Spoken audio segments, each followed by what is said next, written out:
Hello, I'm going to wait just a minute while people join us to officially begin. So we are live and we are delighted you are with us.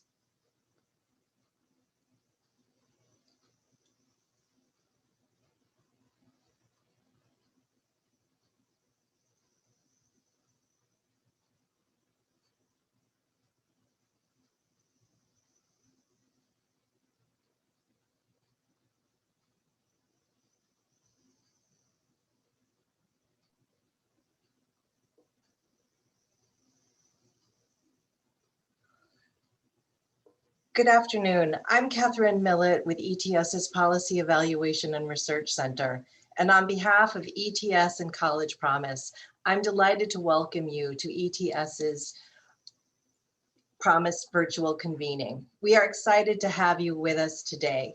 Before we turn to the formal program, I would like to go over some logistical matters with you. We are doing a Zoom webinar and you will see that the Zoom sound and video are off. We welcome your interactions with the panels and we ask that you use the Zoom Q&A feature to ask questions. We will provide contextual information throughout the program via the chat box. If you are having issues, please ask for help in the Q&A or send an email to info@collegepromise.org. I'm delighted now to tell you about a guest who is with us in her home, and that is Maria Evans. Maria is sketchnoting live during our event from her home. Are we able to meet Maria today?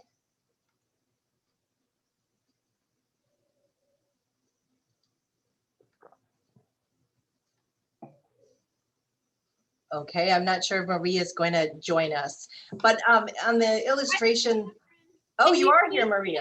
Sorry, I come in a little bit late. I'm sorry. Yes, I'm here. So thank you very much. I'm looking forward to today's conference for sure.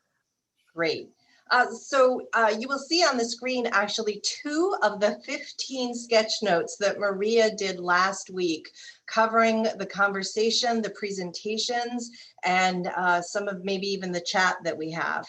Maria is going to be with us today, and tomorrow her sketches that reflect today's work will be available to all of you. Thank you, Maria, for everything you're doing. These are amazing. My pleasure, Catherine. Thank you. I learned so much while I'm here. So for those of you who are on social media, we too are on social media, and we ask that if you do use social media, that you please use College Promise, hashtag Promise Ecosystems 21, hashtag College Promise, hashtag ETS, and hashtag Student Ecosystem.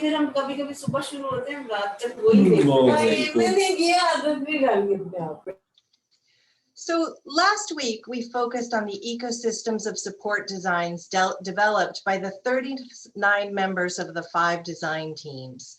The first generation students, students in or aged out of foster care, students with disabilities, student parents, and students needing academic support. Before we begin, I'd just like to review some of what we covered over our time last week. We started with Alex Chabonneau in conversation with students. We had Martin Hernandez from the Alamo Colleges District, Tamari Ray from Pellissippi State Community College District, Angelique Salazan from Binghamton University, Emily Tarkanish from the University of Connecticut, and Waukesha Wilkerson from Sacramento State University. During their time with us, they shared their successes, their desire to connect with other students who share their experiences, the challenges they work through or are working through in pursuit of their degrees, and they raised a number of issues for us to consider in our work today, as well as moving forward. Then we had Michael Nettles in conversation with 3 campus leaders, Nancy Cantor from Rutgers Newark, Constance Carroll from the San Diego Community College District, and Mike Flores from Alamo College District. These educational leaders shared with us their work to develop talent in their communities, to work with their campus colleagues as well as their communities and their respective states to think about what student success means today and what will be needed to make that happen. We also heard from the Honorable William Haslam, former governor of Tennessee, who discussed his work and the work of Tennessee Achieves. And I was particularly struck by Governor Haslam's message to us about how they want to change the conversation in high school from, quote, what am I going to do after high school, to where am I going to college? So today we turn our attention to financing the ecosystems of support for the 5 college promise populations proposed by the 5 design teams. And in preparing for today, I thought about some of the important points the design teams and our colleagues raised on the panels last week. And first, I want to talk about some of the points they reinforced from our 2019 convening that College Promise and ETS did. The PowerPoint slide that you see here is from the 2019 published report that you should have a link to in the chat. And one of it is that they reinforced the idea that we need to be thinking about all of the direct education expenses that students are incurring, and how we can think about funding them at the student level, the institution level, or the government level. The second was they highlighted the possible ecosystems of complementary expenses that need to be considered in financing models at student, institution, and government levels. Could we see the next slide, please? And here we started to see about food, housing, transportation, healthcare, childcare, and legal services. And this is important because right before this email, I actually received a notification from the Association for the Study of Higher Education that the Education Writers Association is interested in finding out about research that shows how these types of expenses, when they are covered, can lead to student success. So we'll be looking for that article ourselves at ETS and College Promise. Third, they emphasized that this is more than just what it costs for students. There are programmatic and operational expenses that need to be included in this work. Next slide, please. And here you see some of them, things like professional development, student support services, collaboration development, monitoring and evaluation. And finally, the teams this year also put forward that multiple College Promise funding sources will need to be tapped and coordinated to make these ideas become a reality on college campuses and affect the lives of all of the students that we care about. So now I want to tell you about some of the points that I heard last week that the 2021 design teams are raising that also have, in my opinion, funding implications that I hope will be considered today. What was very powerful was some of the conversation about the discontinuation of services or a shift in who pays for services in K-12 versus post-secondary education. We heard Emily Tarkanish and Angelique Dave make these points with respect to students with disability and students with who are aging in or out of foster care. Second, we heard several mentions about time and the cost implications related to time, such as discussing students needing time to do their academic work, the time when they are in classes and when they are able to access services. Do these services need to be offered in the evening or on the weekends? And they also talked about longer time to degree.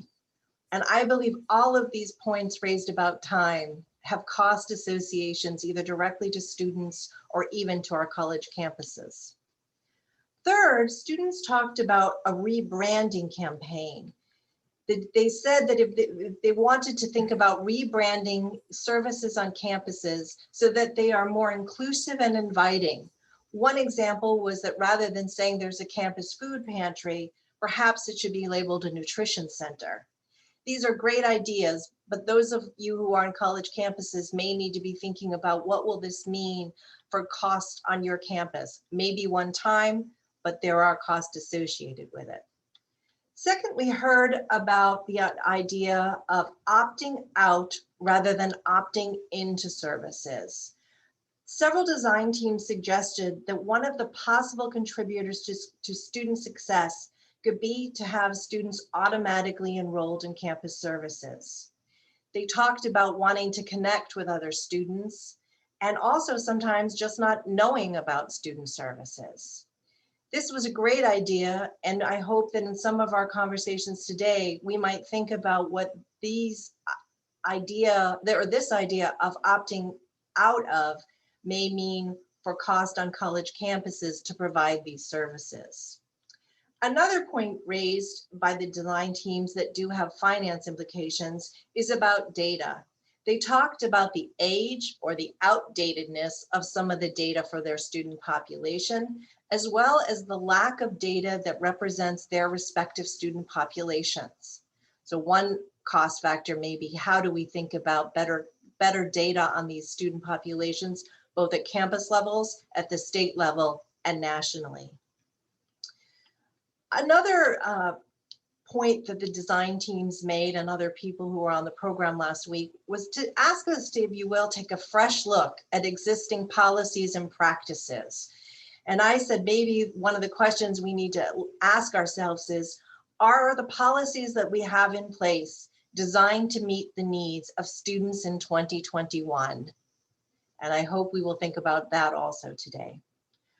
Finally, I thought it was important to share that we heard conversations about connecting with our colleagues in high school and in the workforce. These important transition points, either into post-secondary education or when students leave post-secondary education. I was particularly struck by one colleague's comments about the workforce and saying that when in a discussion about first generations college students, we're not only preparing first generation college students, we are preparing first generation professionals for many families. So we do need to think about what we have in place for the transition into college and out of college. There are probably many other points that were raised for consideration last week that have finance implications. We welcome your thoughts on those. Those were the ones that I remembered and thought were important to share with you today. So at this point, I would like to say on behalf of College Promise and ETS, we really do want to thank the 2021 design team members for the great work they are doing. We saw already just amazing examples of their thoughtfulness, their innovation, and they're asking us to think kind of out of the box about some of this. So now I would like to introduce my colleague, Martha Cantor, the CEO of College Promise and the U.S. Undersecretary of Education from 2009 to 2013. Martha will moderate the panel In Conversation, Foundation Perspectives on the Role of College Promise in Supporting Different Student Populations. Martha, it's lovely to see you virtually today. Thanks so much for having me. I'm thrilled to be with everyone this afternoon, and I bring greetings from College Promise and ETS. This afternoon, we are very fortunate to hear from two widely renowned foundation leaders, Laverne Evans Srinivasan and Peter Taylor, who are going to share their insights and perspectives with us about the role of College Promise programs in supporting different student populations. As you heard from Catherine, this year's 5 design teams, students, scholars, finance experts, and other colleagues from across our nation are using this conference to identify and propose solutions that will address the most pressing post-secondary opportunities and challenges facing first-generation students, students with disabilities, students in or aged out of foster care, student parents, and students who need academic support. We know there are many, many millions of these students that we are serving, and we want to do a better job. We know that new financing models and strategies are sorely needed for Promise programs and their partners to dramatically improve the transitions to, through, and beyond college. Local, private, and public sector funders, state foundations, and the national philanthropies that our speakers today represent are looked to as trusted leaders and partners in most, if not every, Promise program in the country And that includes the government leaders, the business leaders, the students themselves, and the various partners from the nonprofit communities that face our country. And so we are thrilled that we've got, two fantastic people that are joining us this afternoon with long histories in funding and support through their philanthropies. Laverne Evans Srinivasan is Vice President of the Carnegie Corporation of New York. She directs its national program and grant making for education. Peter Taylor is President of the ECMC Foundation in Los Angeles. And when I looked back, through their bios to prepare, this brief intro, they're going to tell you about their foundation's work in just a second. I found out that they both began their work in philanthropy at their philanthropic institutions, at their foundations in 2014. So they've had many years now in this work. And we're very excited to hear their perspectives and the kind of future forward thoughts of you and the foundation folks that you work with, that you lead. We want to know how Promise programs and stakeholders in the College Promise movement can benefit from your work. We know there's a ripple effect when a community comes together locally. We've got the various partners I talked about, the students themselves, parents, stakeholders, and how can they draw from and do the very best work to see much better outcomes for the students today that we're talking about.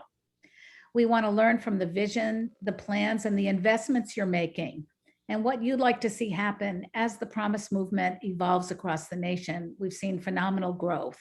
And what we want to know is, can our programs do their very best on behalf of such diverse student populations that are crisscrossing our country at our institutions and in our communities? So we'll start with Laverne and then Peter, and we'd like you to just first give us a snapshot, give us an overview of your foundation's priorities. So Laverne. Terrific. Thank you so much, Martha. It's a pleasure to be here. Ironically, June 9th, 1911 is when Andrew Carnegie launched Carnegie Corporation of New York. So it's our 110th anniversary, believe it or not. So we are not only a national foundation, but we have been engaged in the work that we've been doing for quite some time. We focus on international peace and security, democracy and immigration, and obviously also education. And within the education program, we have a number of priorities around preparing students for college and career. And we've done that by also focusing on keeping higher expectations for students and having standards that students meet, that we have been working recently to create curriculum and materials to support. In addition to that work, we focus on learning environment designs, understanding how to better meet the diverse and unique learning needs of students in the K-12 space. We've focused on, put a significant priority over the last 6 years on engaging parents and communities in improving education. And then in addition to that, because it's not enough to do this in proof points, we are also keenly focused on what it's going to take to create equitable systems. Our post-secondary pathways work, as you can imagine, is focused on the need to get more students so access and completion of post-secondary. We think it's critically important to align K-12 higher ed and the labor force, something that we haven't done well in the past. And it's also critically important to us that there be more and flexible post-secondary pathway options for students. So those are some of our key areas of focus, Martha. Thanks. And Peter, tell us about ECMC's foundation. Well, good morning, Martha from Los Angeles. Appreciate the opportunity to be with you today. And I have to apologize because Wednesday morning, it turns out, is gas-powered leaf blower day in the neighborhood. And it's a little noisy. So if that gets in the way, please let me know.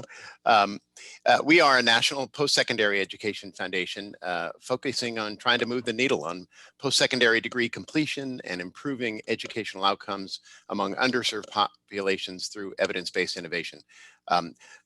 Unlike Carnegie, and I'm very impressed by 110 years, we're only 7 years old, but we've decided to really focus in on two primary areas.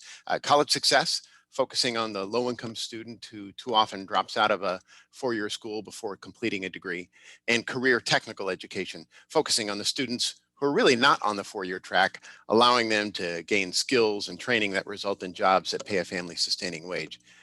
Within these strategies, we focus on two subpopulations, not exclusively, but actively, education programs for the recently incarcerated and programs designed to help single mothers achieve their higher education goals. That's fantastic. So I really appreciate, those overviews. Let me ask Laverne, what role do you see philanthropy playing in supporting the College Promise movement broadly and the needs of the specific populations that we're talking about?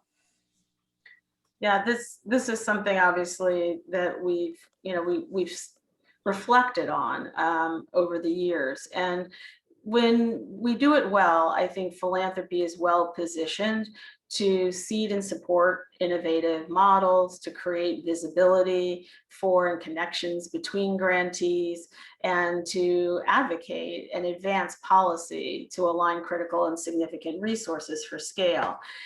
One of the things that has been a priority, and I think competency of Carnegie, is our ability also to convene, bring together stakeholders to work together and collaborate together more effectively to build powerful solutions for students that meet the diverse needs of students. In addition to convening, I think philanthropy can also play an important role in creating an opportunity for sustainability. There will inevitably be leadership turnover in communities, in the various contexts in which Promise programs and other efforts can have been launched. And so having a sustainable set of stakeholders, of which philanthropy can be one, I think is a critical element to success. And then, not surprisingly, education equity and keeping an equity agenda front and center is something that philanthropy can play a really helpful role in doing by having some expectations set in the work around equity. The other thing that you mentioned earlier, Martha, around the divergent needs of students, Peter already mentioned where their foundation focuses. Ours focuses on first generation, low income and typically and historically underserved students. So we're able to focus on supporting those populations and making sure that we have sharing knowledge from other work that we're doing with the Promise program participants, as well as among our grantees generally. I would also say that research is an important thing that philanthropy can bring to the table, looking at the data, learning from what's working and what's not, and sharing that knowledge and disseminating that knowledge more broadly. We know that the students that we have focused on have been disproportionately impacted during this pandemic. And so it is a critical priority of ours right now to do all that we can to, as I said earlier, share the knowledge that we've gained and support those communities in meeting the needs of students. And Peter, why don't you talk a little bit of, fill in, what do you think about the role of philanthropy in supporting the movement and the needs of the populations that we're talking about today? Sure. I think philanthropy in many ways is about helping to seed and support the creative and innovative ideas, right? The pilot project that needs startup funds, the scaling of a small program that has shown great promise or the groundbreaking research study, like Laverne mentioned, that will really help provide the data necessary to knock down the barriers that inhibit student achievement. I referenced our work in supporting single mothers a little bit ago, Martha. We've been in this space for several years, since 2015. One of our key partners is the Institute for Women's Policy Research. Why? Because frankly, we saw the need for accurate data in this space. I learned very early in my career, back when I was a legislative analyst working in Sacramento in our state capital, two anecdotes does not constitute evidence. There's always going to be the heartrending story for every cause, but let's talk about the data that's going to allow the policymakers who control budgets to really kind of make some rational decisions to allocate the big money from government that will really help drive solutions. And so, supporting that kind of early leg up and the data that the policymakers need, I think is a really important role for philanthropy going forward. Thanks, Peter. I think, your comment about rational decision-making is needed now more than ever. And how can the evidence lead the way to make those decisions, to make the investments that'll really return what we want, which is more graduates, more success in the workforce, and more students really feeling a part of their communities. So Peter, let me ask you about strategies you might suggest that would help Promise communities leverage the resources around them and knit funding streams together to best serve students. I know you've had a long history in finance and would love your thoughts on that. And then I'll ask Laverne the same question. Well, there are so many different funding streams, and people traditionally look to the federal government because, of course, that's where big money is. State and local and philanthropy and fee-for-service where it makes sense. Local service clubs. One of my favorite sources of funding that people tend to overlook are alumni and how they're used in programs, whether it be alumni who've just come through for a class or two, alumni who've graduated from an institution. One institution here in Los Angeles, where I'm located, LA City College, has a robust alumni program. And you wouldn't believe the kind of people who've graduated from these programs that you would never have imagined. And one other thing that I think programs don't always do well is to engage their board. Right? Boards exist to help organizations be successful. Asking for introductions, contacts, using the board when making a pitch is something that, shall we say, an art that is not fully developed with a lot of organizations that have come to us for support. So off the top of my head, those are some of the thoughts, Martha, in terms of accessing other resources. Thank you. And Laverne, what about you? What kinds of strategies might help local programs, community leaders knit these funding streams together and leverage resources they might not be able to without that together integration that I'm talking about?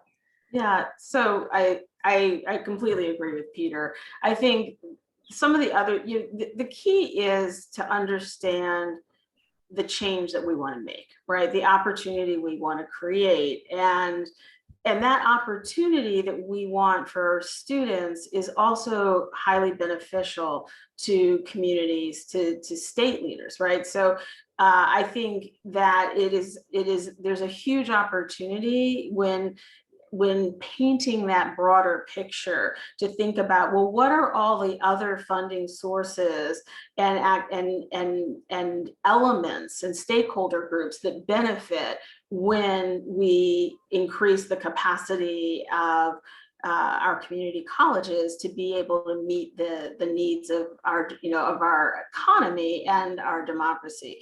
And I think that then brings in the business community, for example. I think it allows you to look at funding streams that support, for example, human capital efforts, the funding streams that support wraparound services, so that these things are all and should be integrated and are interdependent in any event to get the outcomes and the results that we want for students. And so I think it's thinking creatively about those different stakeholder groups, the key elements and levers of change, and the context and community, who stands to benefit, and trying to convince them that it's important to invest.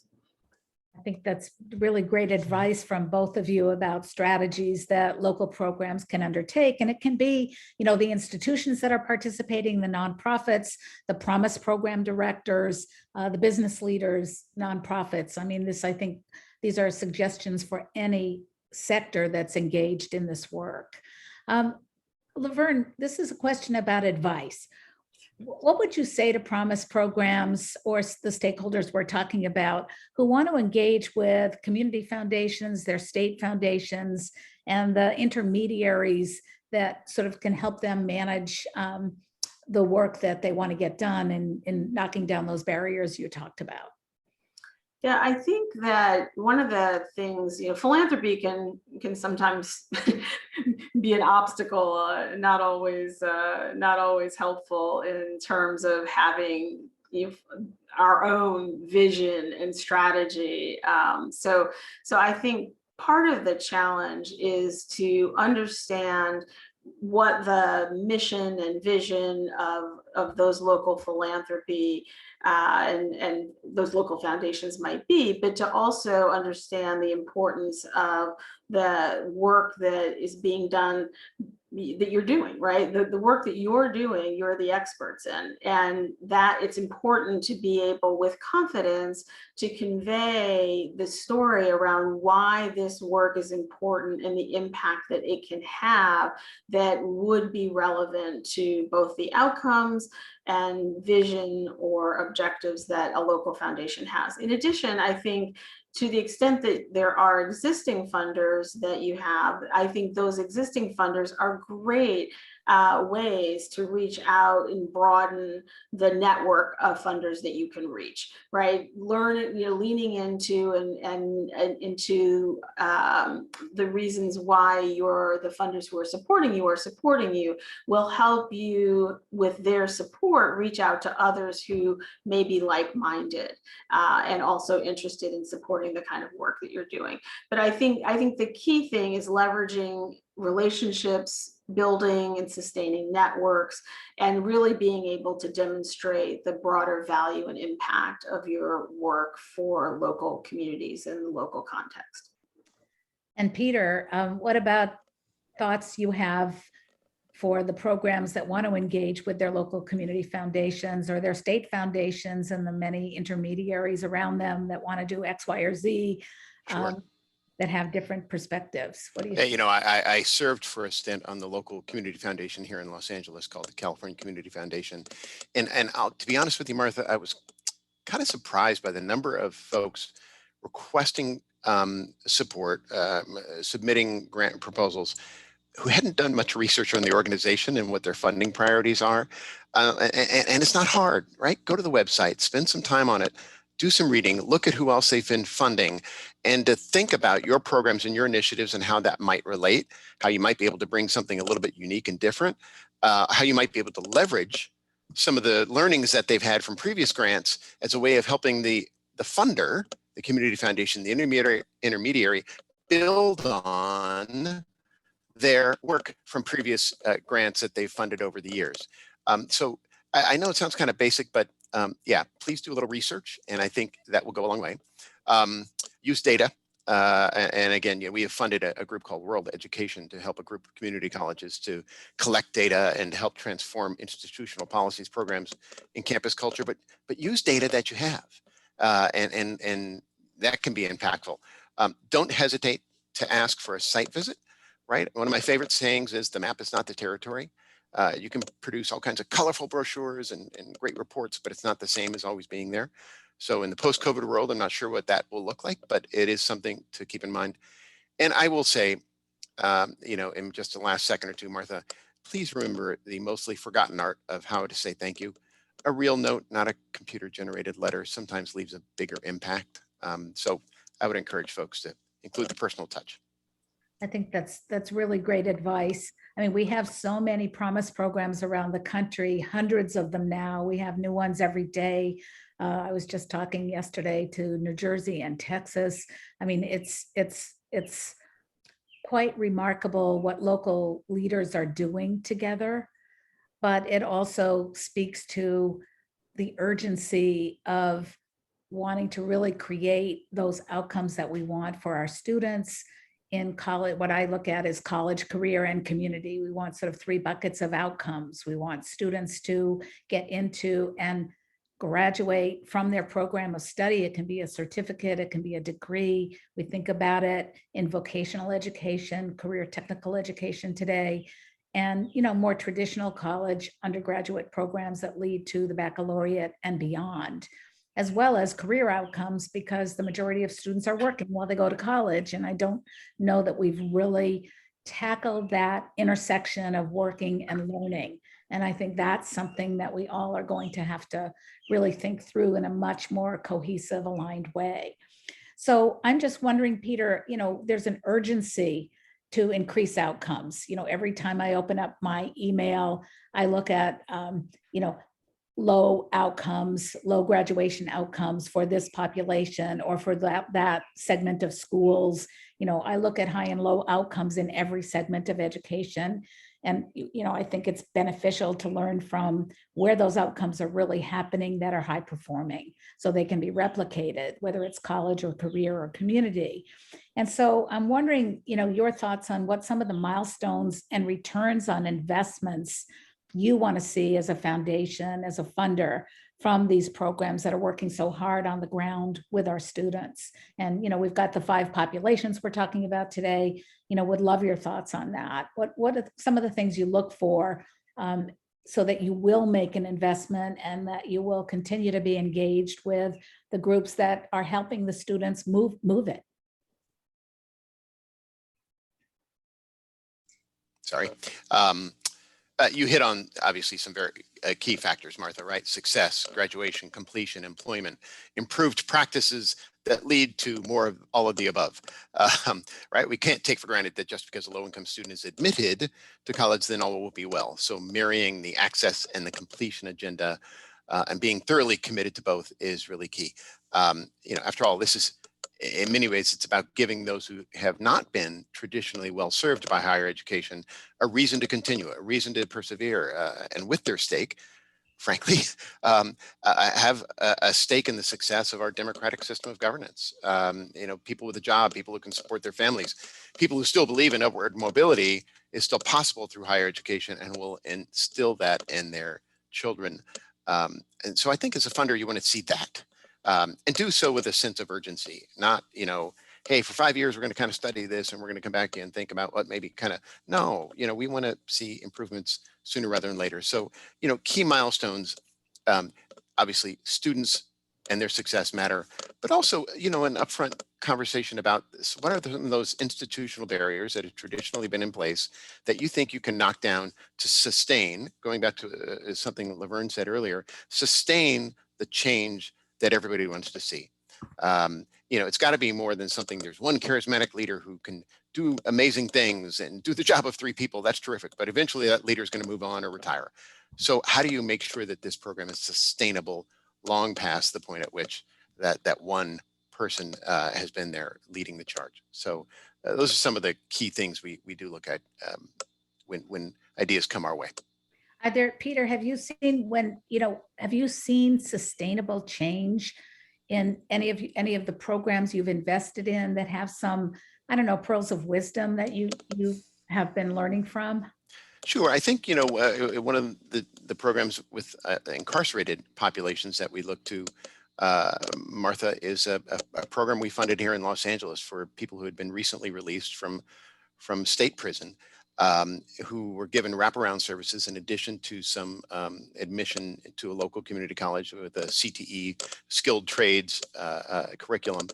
And it was so successful, we were able to partner with them to talk to the city and the county about, look at these numbers. And at that point, then the city and county stepped up with the big money, millions of dollars to help sustain and grow the program. And so, again, part of the role of philanthropy is helping to seed the pilot project, right? Because I worked in government for many years, Martha, as you did. Governments don't always take risk well, right? Nobody wants to get a microphone shoved in their face saying, oh my gosh, you wasted public dollars, right? But philanthropy, look, I don't have to stand for re-election, right? I don't have to produce a quarterly statement to shareholders. My job is to take risk and to help seed innovation so that, knock on wood, those people with the big money in government can notice, and to help our grantees, when they have great success, make sure that they are disseminating those lessons learned and creating an opportunity for them to to get sustainable funding from government.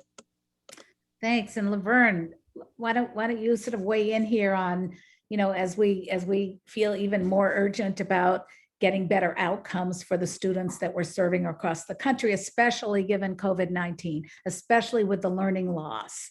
The milestones, the ROI that you're looking for from these programs that are sort of centering a lot of networks, people, and resources in their local communities and states. Would love to know what your thoughts are on the milestones and ROI. Sure. Well, first of all, I would underscore everything that Peter said. We're actually a little bit different than some foundations to the extent that what we try to do is we care about there being milestones, we care about there being specific targets and metrics, and we look for those things in our grant proposals. That having been said, we're also looking to our grantees to be the ones who are the experts, to have the expertise to also identify and put forward the milestones and metrics that they think are important to track in terms of the kind of work they're doing and the pace of success and outcomes that they think are reasonably possible.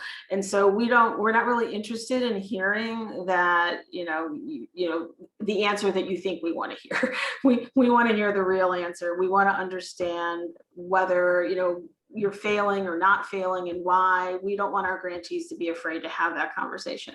On the other hand, I think what's really important is to really, this is the part where, with urgency, to dig deeply and to understand the true barriers to getting the kind of success and outcomes we want. We support, it's not quite, UIA, the University Innovation Alliance. I think they have done some of the most spectacular work in really delving into understanding what are some of the barriers that are keeping low-income, first-generation, underrepresented students from accessing and completing their higher education journey. And they have been intentional. They have strong learning agendas. To Peter's point, it's not a forever learning agenda. They're rapid cycle. They share information. They continuously improve, and they're incredibly they're incredibly passionate but focused on meeting a goal, setting a goal and meeting a goal, and being able to figure out how to do even better. And I think those are things that are really important to us. We have a couple questions from the chat, so I think I'll use a couple of extra minutes. We're going to end this at 1:45, so I'm keeping exact track of our time, and I know this is limited, but this is a question for Peter from the chat. And so, is there a big difference in the way you should structure a funding proposal when you apply for a federal grant versus more local sources? And you mentioned the role of data playing a big part of a federal funding application, but is there more of a balance? And how does that vary by context, working with philanthropic organizations? So it's a big question, Peter, if you just want to throw out some comments. Big question in 2 minutes, Martha, but I will say, and Sam, thank you for the question. A big difference between applying for federal monies and working with local philanthropies. Federal is a great deal more, shall we say, structured in how they approach things. And while I don't pretend to be an expert in that space, I do believe that you will find in local funders a lot more balanced nuance when it comes to that combination of data and anecdotal evidence, which you referenced in your question. But again, while every funder is going to be a little different, as Laverne said, we all are interested in outcomes. We all want to see things get better. And are anxious to learn about the approach you are going to take to help us get to that point. One of the interesting conversations I think coming out amongst national funders in this space, Martha, is with the rather gigantic amount of money being talked about as part of the recovery plan that the Biden administration has put out there. How might we help organizations with technical assistance that is funded by philanthropy be more competitive for federal dollars? There are some highfalutin institutions who are always competitive for federal grants because they know how to do it and do it well.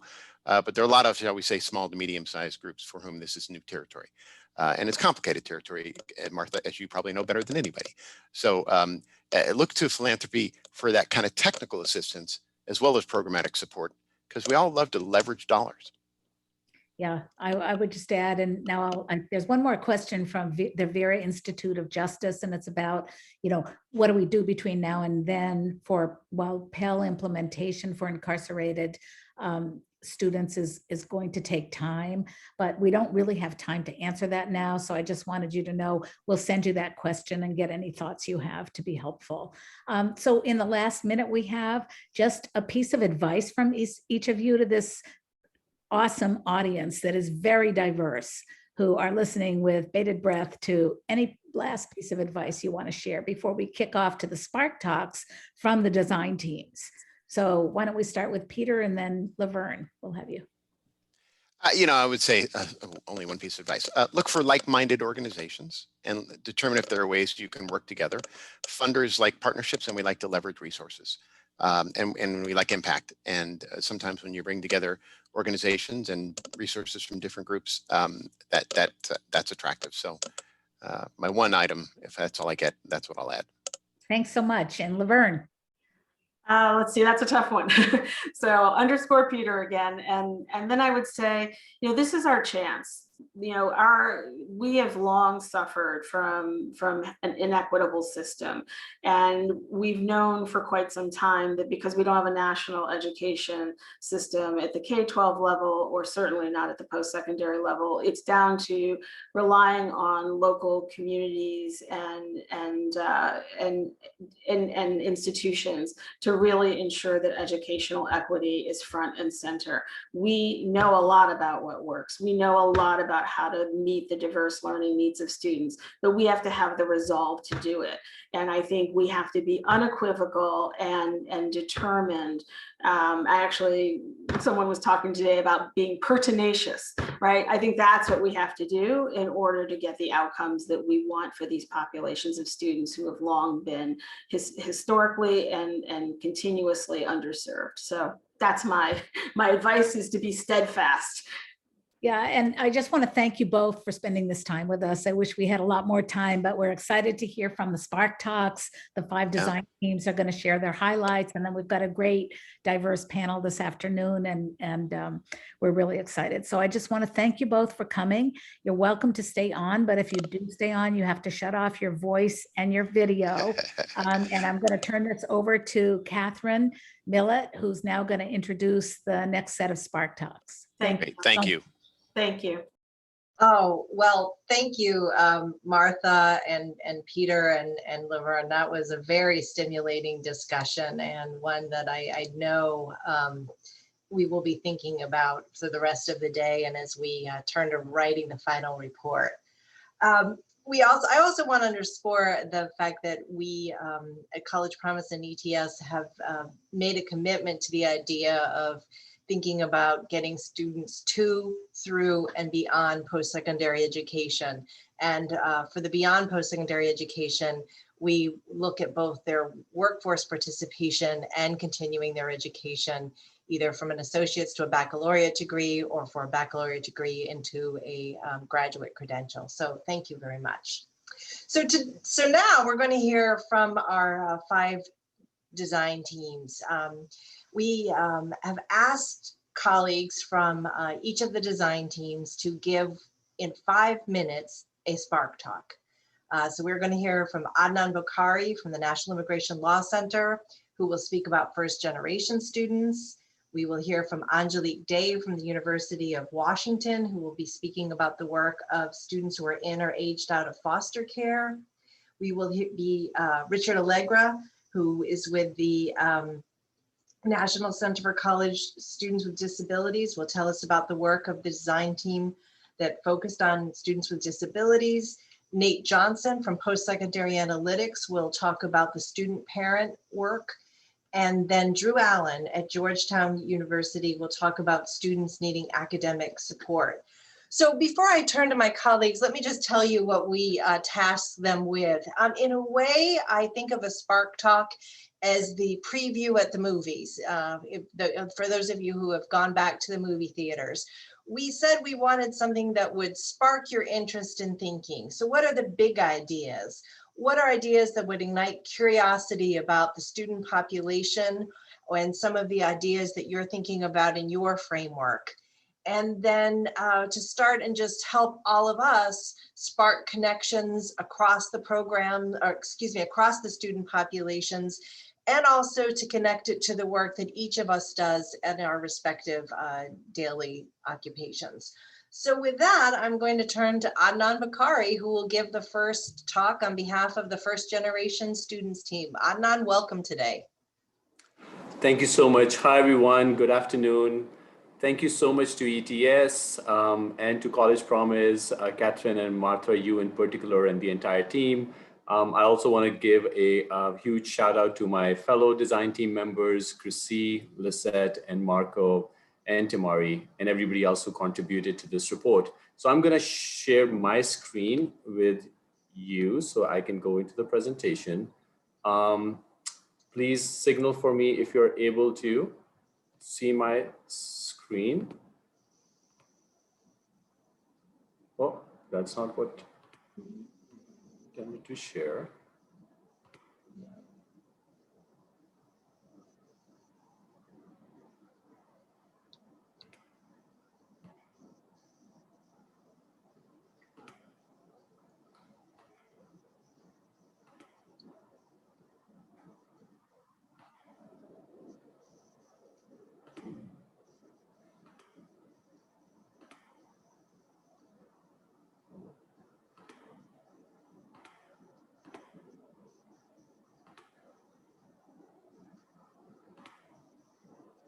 There we go.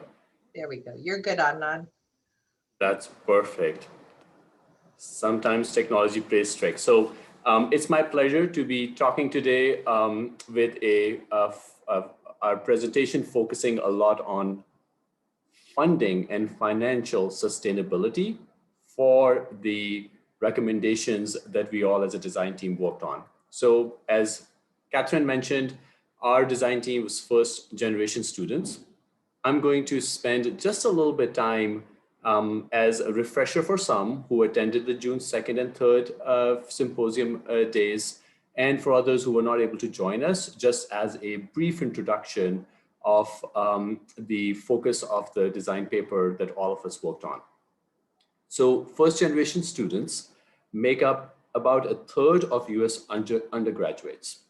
And these students face a lot of daunting challenges and a lot of inequities even within the first generation student population.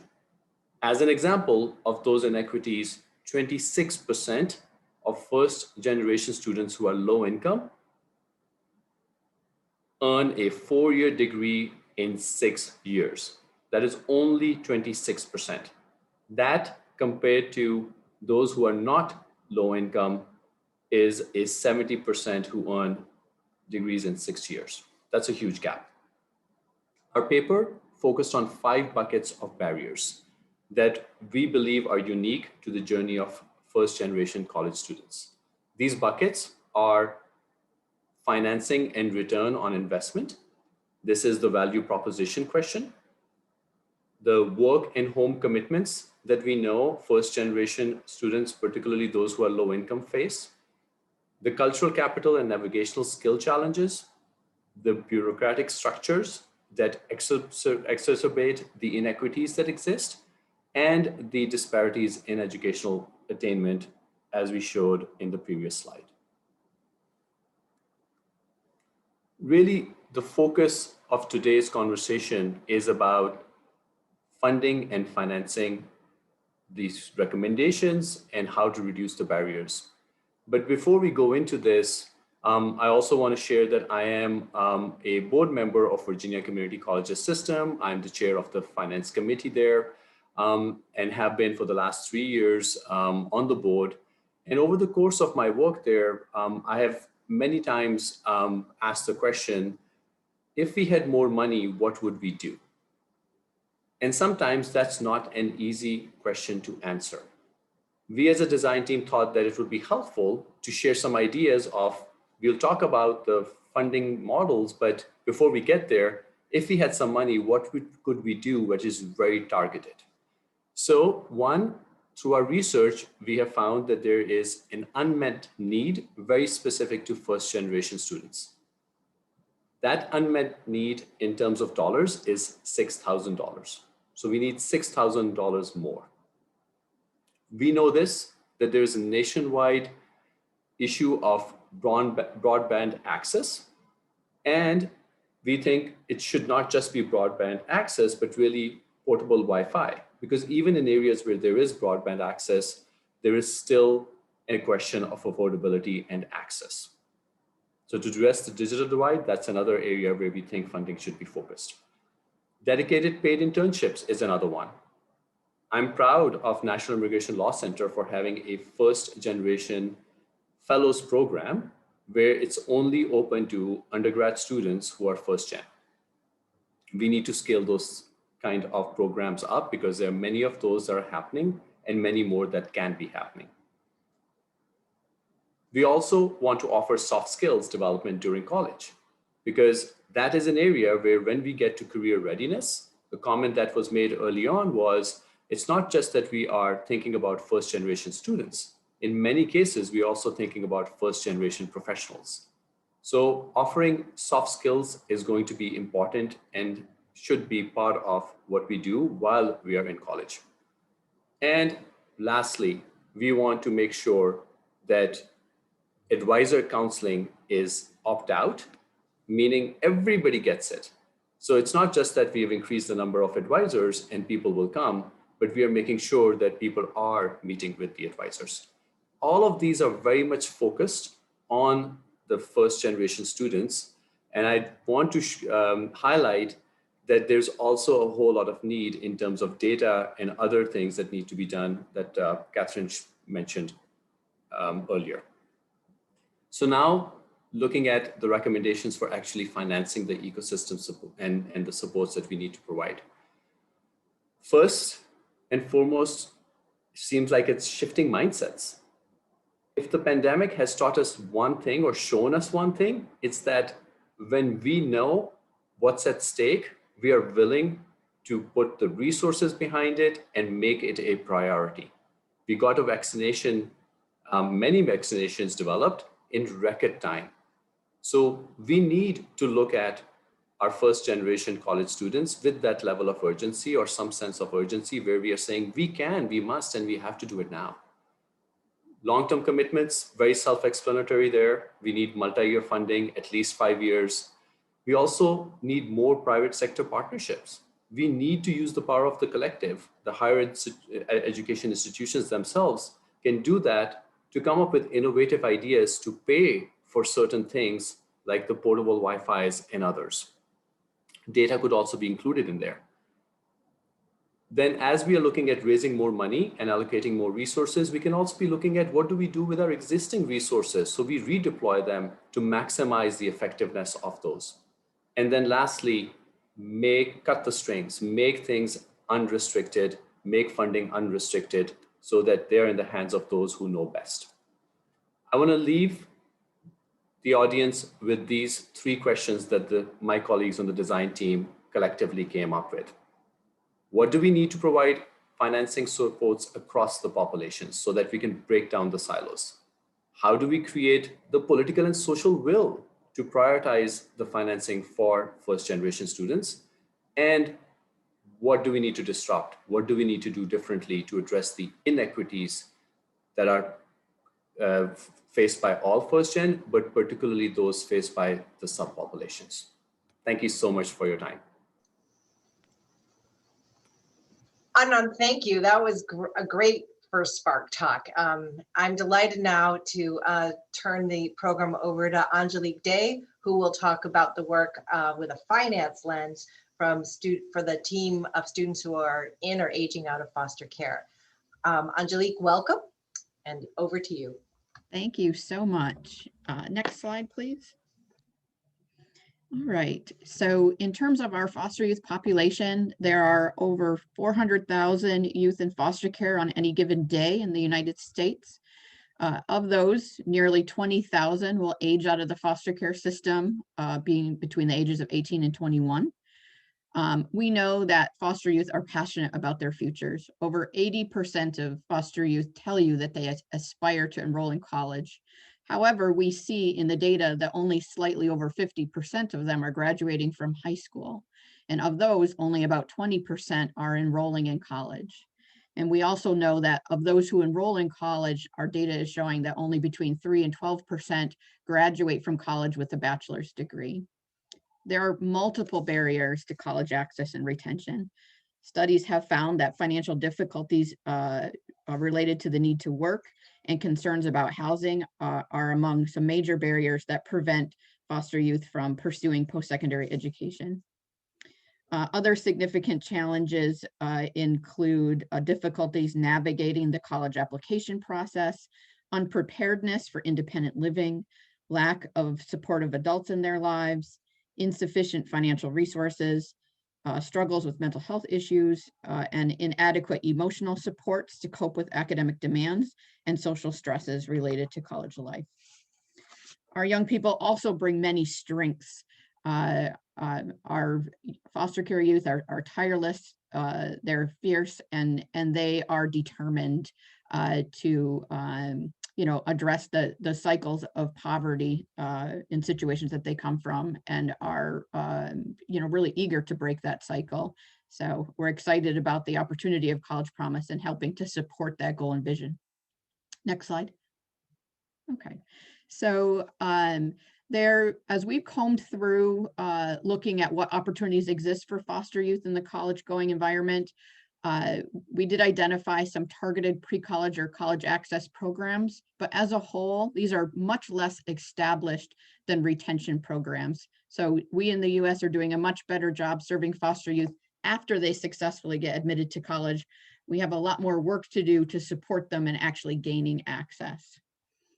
Our campus-based retention support programs are funded in numerous ways, and in a next slide, we'll go through some additional details on how that looks in terms of our current landscape. Also, in terms of the foster care world, there has been both national and state coordinating groups that operate to support universities and community colleges that have these targeted support programs to work together, learn from each other.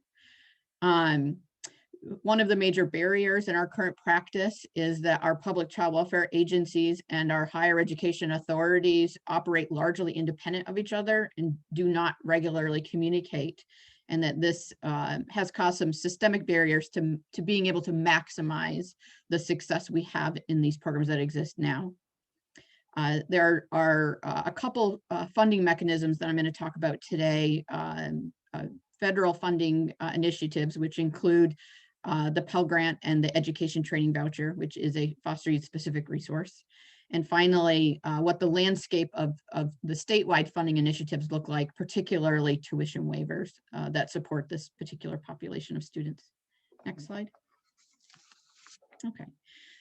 As our design team was combing through the literature, there were some key areas that we identified. This slide gives you a visual of what we see as the ultimate vision for supporting foster care youth who are interested in accessing college or in being able to support them and continuing once they're enrolled.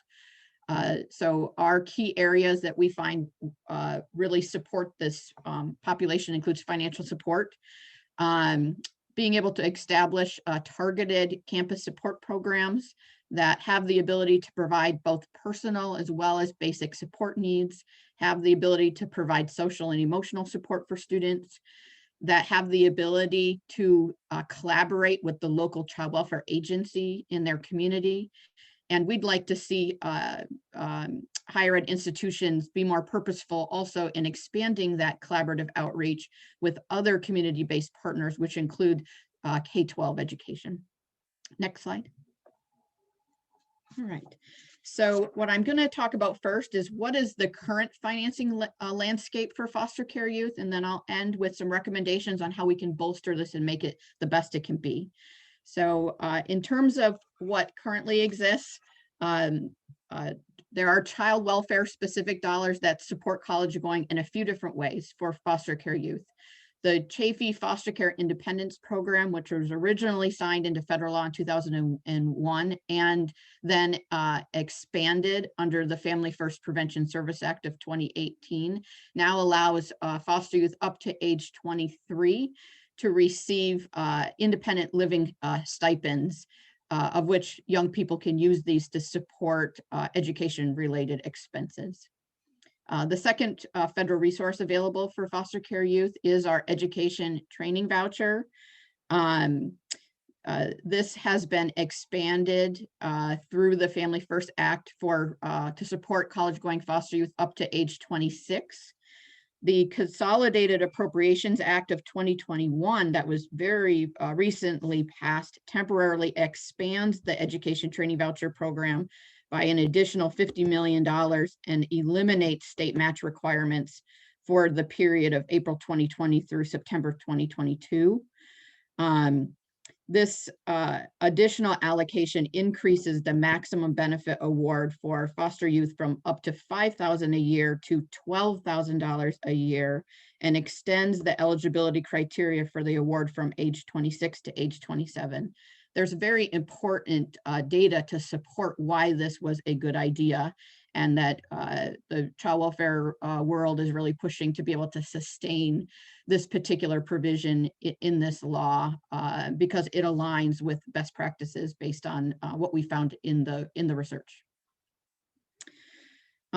Secondly, the Higher Education Act policies have really increased college access for foster youth when the College Cost Reduction Act was signed in 2009, which allowed foster care youth who are in or aged out of foster care on or after their 13th birthday to claim independent status. This was a major policy win to increase college access for foster care youth. Additionally, Pell Grants have been recently increased, which we're very happy with. Most recently, increasing the award to $6,495 in the 2021-2022 school year. The lifetime limit on Pell Grants currently is 12 full-time semesters or 6 academic years. This particular policy is a little bit problematic for foster youth based on the data that we've collected looking at college-going behavior for this population. So I'm going to talk a little bit more about that soon. Finally, I want to let you know that many states, 22 in fact, across the country have established state tuition waivers or last dollar awards for foster care youth that are interested in attending universities in their states. And these are wonderful. So this next slide is talking about how can we bolster these resources that currently exist to maximize college-going behavior among our foster care youth. First, as many of you have already talked about both in last week as well as today, is there is a very big need to braid federal funding streams. I would love to call out for our foster youth population, we're talking about child welfare dollars or federal Title IV repayments, are dollars available through the U.S. Department of Education, and health dollars through the Affordable Care Act as one example. We know that many campus-based health clinics and campus counseling centers do not accept Medicaid as a particular resource to fund and support foster care youth who are on college campuses who may need access to physical health or mental health resources. We know this is a disparity as foster care youth are overrepresented in terms of disability status, in terms of both physical and mental health. The Affordable Care Act specifically allows foster care youth Medicaid access until age 26. But that policy is not meaningful if institutions of higher ed based clinics don't accept that insurance. Secondly, our Chafee funds, which is our child welfare funds, and the U.S. Department of Education funds should be braided to fund our campus-based retention programs to really maximize success. Michigan is one example I want to call out. It's a state that actually uses Chafee independent living or child welfare dollars to fund independent living workers on college campuses. So this is a great example of how the Child Welfare Agency and the higher education authority could work together to support students who are college going. Some other important factors I would like to bring up in this talk is the need to expand the limit on Pell Grants from 12 semesters to 14 semesters. There was a study recently conducted that followed over 800 foster youth and first generation low income students, comparing and contrasting their journeys in college. And that particular study found that it's taking about 13.5 semesters for foster youth to graduate, where it's about 11 semesters for other low-income first-generation students. So this is an example of a difference and why we can't group all foster youth who also happen to be first-generation low-income students into all the same programming, because they are showing unique differences. Also, we would like to call out and acknowledge that both Congressman Davis and Senator Casey have introduced a particular bill, the Fostering Success in Higher Education Act of 2019. This bill needs to be reintroduced in the current legislative session. What I love about this bill is it does acknowledge the need for bolstering both college access and retention, and it provides grant funding opportunities utilizing education dollars to both bolster college access coordinating bodies, as well as fund the maintenance of campus-based support programs that target this population. A final thought in terms of what we can do to improve financing for foster youth who are college going. We know that the infrastructure bill is a hot topic. You've all probably seen it in the news. That we could use this opportunity to include broadband and transportation funding to support students that are going to college either face-to-face, as well as maximizing participation in virtual classes. We know that both of these have been barriers to both college access and retention. So if we can rally together and support these opportunities to maximize college success of our foster care youth, we definitely want to see that happening. And in conclusion, this was a quote from one of the many young foster care youth who are enrolled in college today, who actually just graduated, this past month. And Ebony says, graduating from college meant that I won. It meant that my father was wrong when he said I was stupid and lazy and a waste of space. Most of all, it meant that I would gain the knowledge to use my experience to help other people. College meant freedom from my past and the ability to choose my future. So I just want to end by saying thank you, College Promise, ETS, everyone who's listening today, for helping to support and put foster care youth as a priority in terms of ensuring their success and their future and the future of their own families. So thank you very much. Angelique, thank you very much for that presentation on the work that the foster care team has done. Now we're going to hear from Richard Allegra, who is going to talk about the work that the Students with Disabilities team has done and what are the financing issues that we should be thinking about. Richard, welcome. Thank you. Let me share my screen here. I hope you can see that. And we want to thank you. Our team wants to thank you all for this opportunity as well.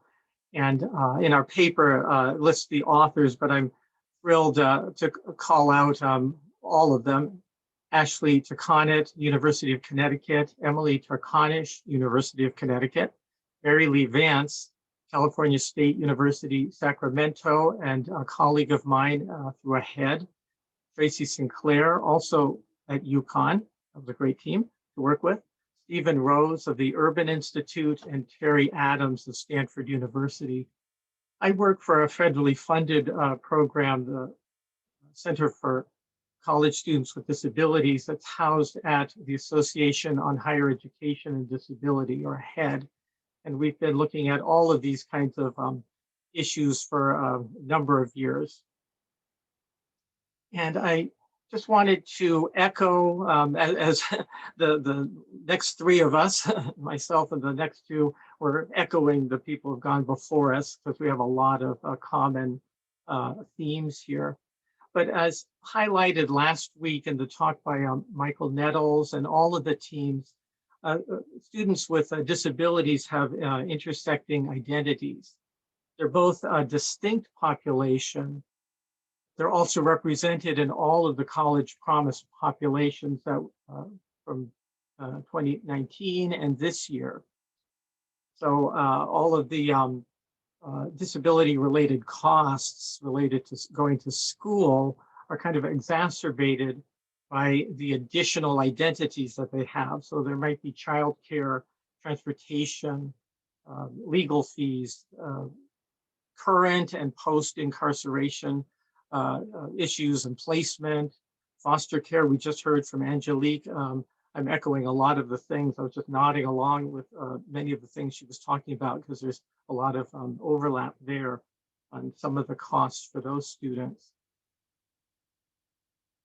I'm going to talk just because this is a pervasive population of students, again, represented in all of these groups and other groups. We can't always talk about finances from a macro level. We do have to look at kind of a micro level, because each student, each type of disability has a different kind of cost attached to it.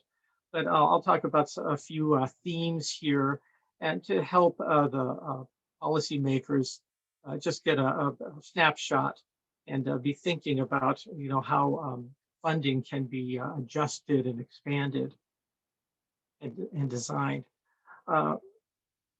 Universities, and I'm also echoing your panelists from this morning, talking about how universities and colleges are not one behemoth, and everything is done on an individualized basis. So there's no one funding model for them.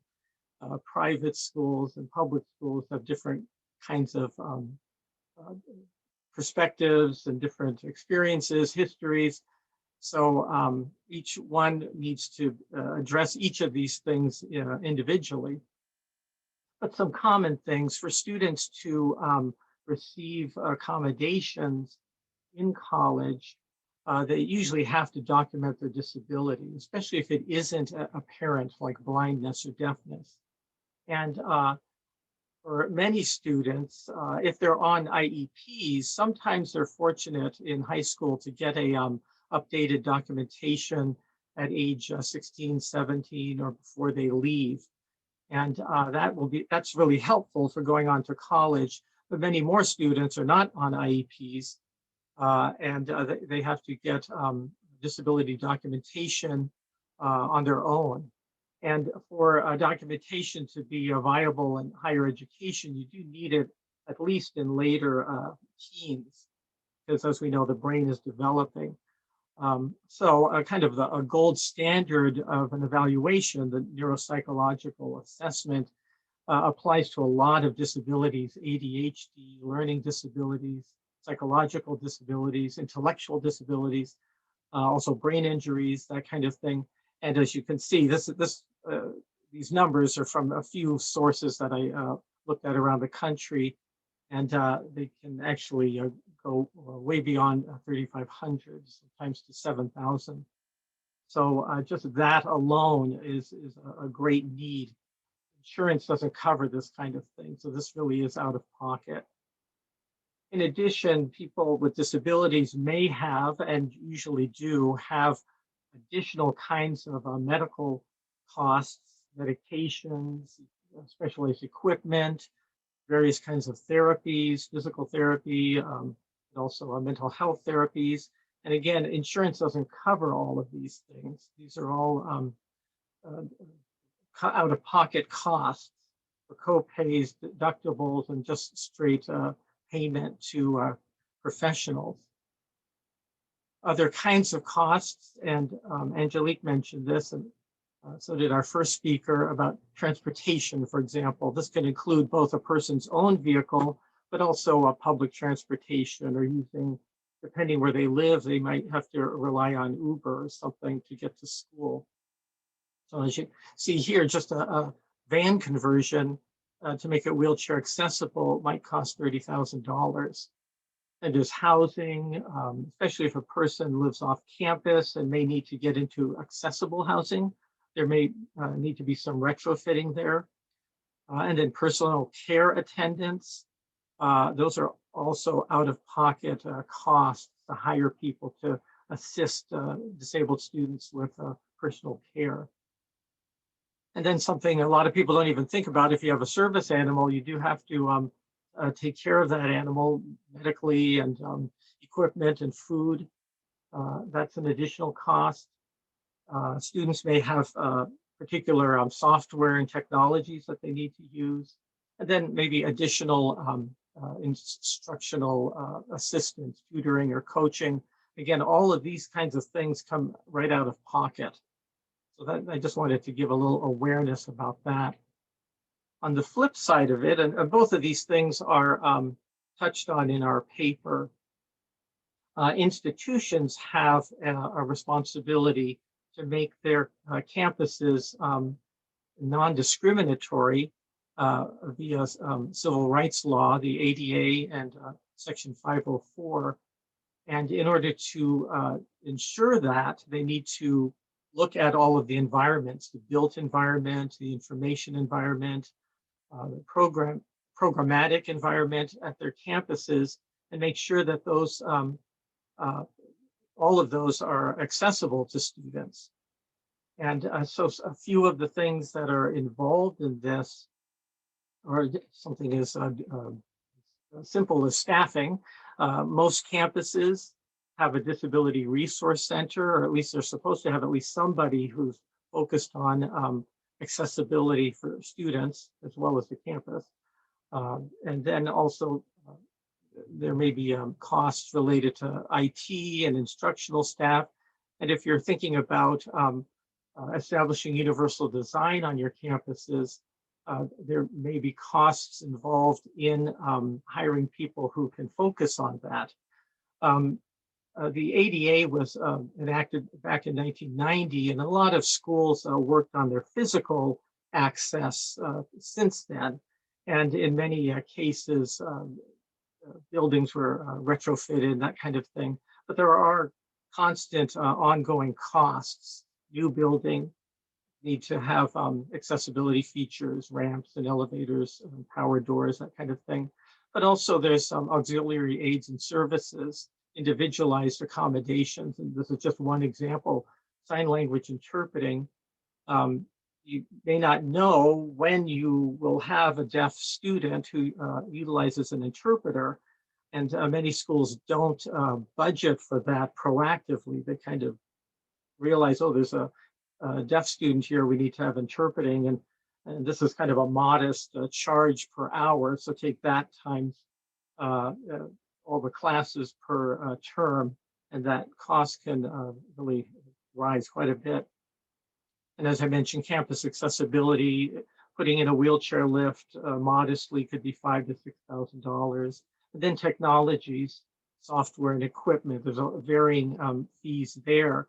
So many campuses, as I said, don't always think about these things in their budgets. At the same time, most universities have endowments and budgets that can cover these kinds of things, but they're not necessarily earmarked. So that's something that we emphasize through AHEAD and in our paper, that institutions need to be thinking about all of this and not viewing it as a add-on after the fact. And as folks have said today and also last week, and the folks from 2019 also underscored this, that in order to look at financing models, it's helpful to take an economic development approach and establish partnerships, both public and private. Just a few examples in the public realm.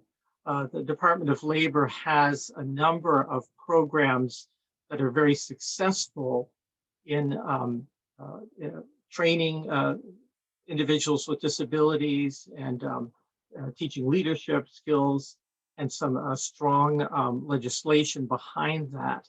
So these are just a few examples of a public tapping into some of these public sources. And then in the private realm, just a couple of examples. The Mitsubishi Electric for a long time has had a program that works on enhancing leadership and employment skills of disabled students.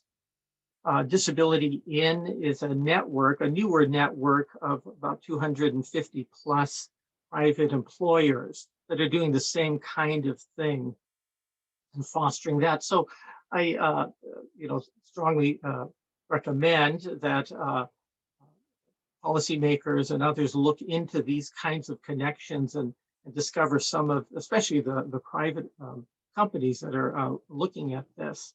And I've put links to all of these in the PowerPoint, in the notes of the PowerPoint.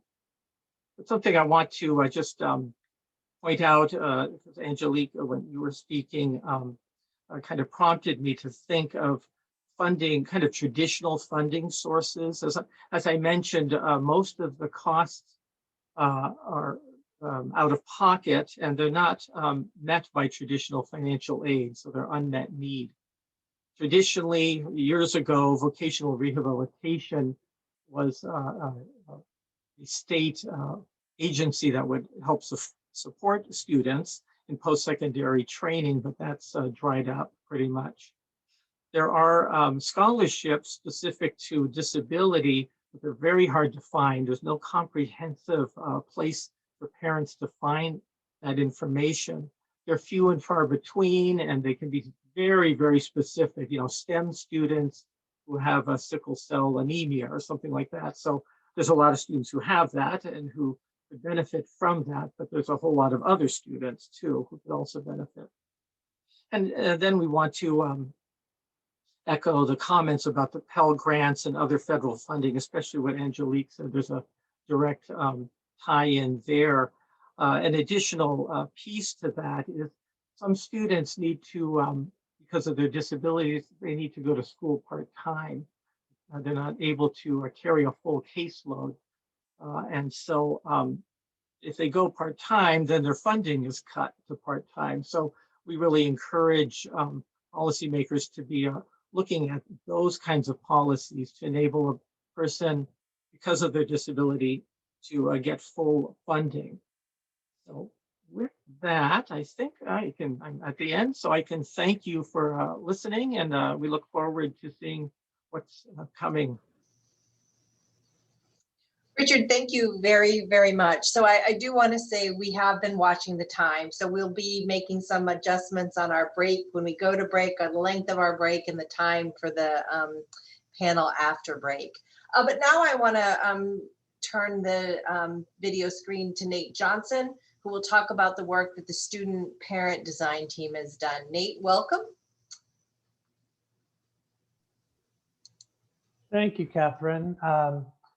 Can everybody see my screen and hear me? Nate, I cannot yet see your screen. I still see you and the 45 cheeses from France. How's that?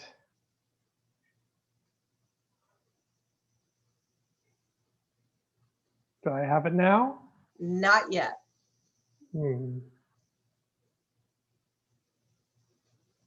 Try this.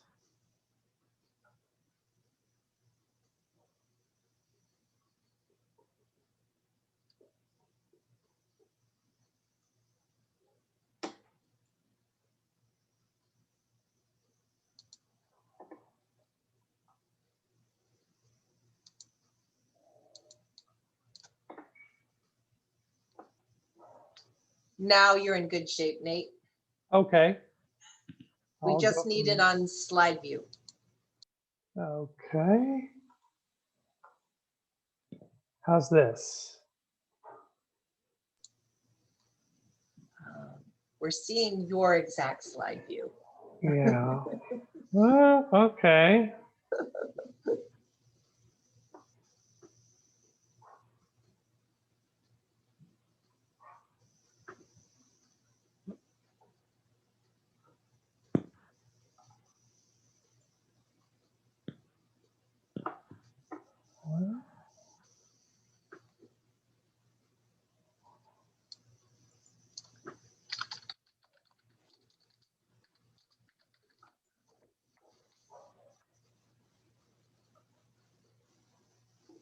There, that's perfect, Nate. Okay. One of 9 options that Microsoft PowerPoint was giving me. So that is helpful. So I'll just quickly go through a little bit about our population and the program that we're advocating for, a promise for student parents, and then some of the financing options. Thank you, Catherine, and thanks to my great team, our great team that was working on this. These are just repeats from last week's presentation for those who weren't able to be on that call. About 22% of undergraduates are student parents. That's about 4 million people. And there's a lot of intersection in this population with other populations, including most of those you've heard about so far today. About 40% of Black women and a third of Indigenous women are in college, are mothers. More than half are first generation. Most are older, 30 or older. Although we did get some good feedback last week about also focusing some attention on younger student parents. Most are fairly low income, below the poverty line, and most report some form of food and or housing insecurity. Of those, 4 million, and that 4 million could actually be more if we had a good supports for student parents in college. That's just where we are now. But of those 4 million, about half have childcare age children. And then for the full-time single mothers in the population, they spend about 9 hours a day on childcare and housework, which is one of the reasons that the issue of time poverty or time debt keeps coming up. And you've heard a little bit about that from some of the other people today. And one example of why this is a problem is the fact that about 28% of community college students with children report that dependent care is very likely or likely to cause them to withdraw. And their completion rates tend to be quite a bit lower. And then about more than half work near more than half time. We've got a good quote there from Naomi about time poverty. So what we are proposing, and I won't go into the details on this given our time constraints, is childcare support for student parents that is predictable, affordable, flexible, and high quality, with a range of wraparound supports that include some things that really all students should be getting, although there are some qualitative differences for student parents as there are with some of the other core populations that we're focusing on today. So we all think that coaching or case management should be part of a Promise program. Of course, more financial resources. And then in terms of some of the qualitative as well as just student parents need more, if you think in terms of health and wellness, are there pediatricians and obstetricians available or people with that kind of expertise if there's a campus health center? If you have a food pantry, do you have baby food? Are there diapers available? So in addition to just needing more, there's some things that are specific to student parents. And in terms of housing security, of course, that's not unique to student parents either, but it is exacerbated by having more people who need to be housed, and also the need for a different kind of space for both studying and taking care of and housing children. So a little bit, our estimates of what it would cost to fully cover the needs of this population include what we're calling our blue sky estimate, if we were just to cover everybody. So we estimate that about 2.2 million student dependents, there are about 2.2 million student dependents needing care, mostly full-time, some part-time, and based on surveys of average childcare costs for an academic year, that would amount to about $7,700 per slot for full-time, about half that for part-time, and the investment required for that, we do intentionally use the term investment for this, would be about 13.4 billion. Now, recognizing that resources are likely to be constrained, just as one example, if you limited that to students who had incomes below 150% of the poverty level, that would be about a $5.1 billion investment to provide high quality childcare on or off campus for those students and their children. The wraparound investments are even harder to estimate because they're so varied. But one data point we thought was relevant was from a recent Georgetown survey that found that student parents had about $5,900 more in average costs than low-income students who are not parents. So if we kind of use that as an order of magnitude number and multiply that by the number of low-income student parents, we come up with, again, an order of magnitude number of about $20 billion of additional non-tuition expenses that are hard for this population to cover.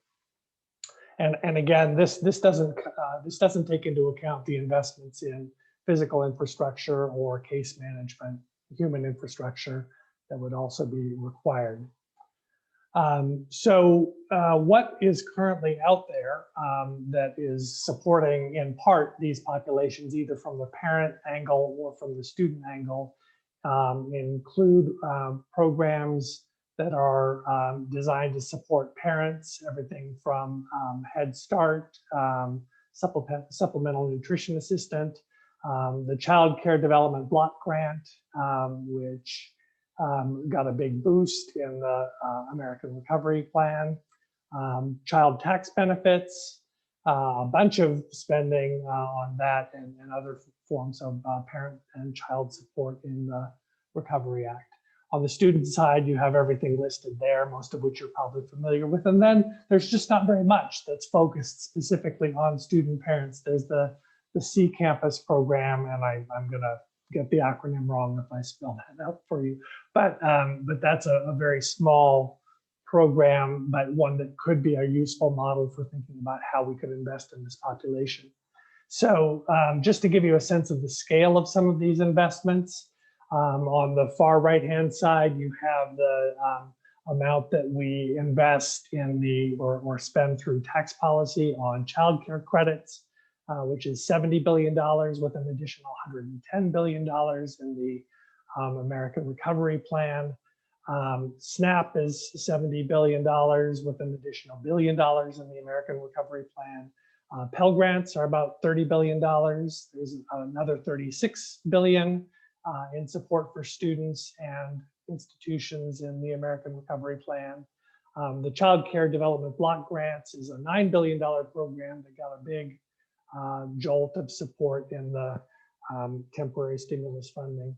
So this is just giving you a sense of the resources that are currently being used that are covering some of the needs, but not all of the needs of this population. And then you have the C Campus program, which is a $55 million program, just for a sense of scale.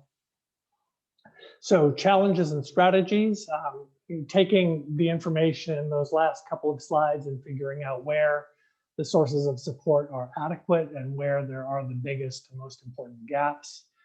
We also talked in the last week's meeting about finding the right role for state and local funding, whether local funding, which is more property tax based and not as focused on income taxes and sales taxes, which are more sensitive to the recession, might be one place to look. And then just the role of state policy, regardless of funding levels, and how important that is. Dealing with the budget cycle is going to be a challenge, not just for us, but for any of these programs, as well as for non-higher education programs. And then making the best use of the stimulus funding, which, as you can see from the last graph, is huge source of additional but temporary, probably temporary support, both for parents and for students. So if we can figure out how to make the best use of that investment while we have it, how to make it sustainable one way or another, and how to use it as an opportunity for making the case for more resources, more investments for this population going forward, then that's an opportunity we should take. Thanks. Nate, thank you. Last week I had word of the day was talent. I think today I'm going to have phrase of the day, and I'm going to credit Nate with it. Predictable, affordable, high quality, and dependable. Great words for us to have. So now I'm going to turn to Drew Allen, who is going to speak on behalf of the students needing academic support. Drew, lovely to see you today. All right, great. Thanks, Catherine, and thanks, Martha, and everyone for having our team present, and just to acknowledge all of the design team members. Quite a few of them, very diverse perspectives, and they're all fantastic in terms of providing input. And so just a little bit of context, revisiting somewhat what was discussed last week. We know that not all students arrive at college prepared for college level work, and developmental courses have really been the primary mechanism for supporting students needing extra academic support. To give you some context, nearly 60% of public two-year institutions, students at two-year institutions, and 32% of public four-year students enroll in some type of developmental education. This world is changing, so we're talking about a huge number of students and a huge proportion within the higher ed sector in the country. The cost is also incredibly high, and so a relatively dated study, but important, estimated around $4 billion a year, plus additional taxpayer contributions really go into this. It was a 2015 study. I've also seen studies that go as high as 7 billion and even 10 billion.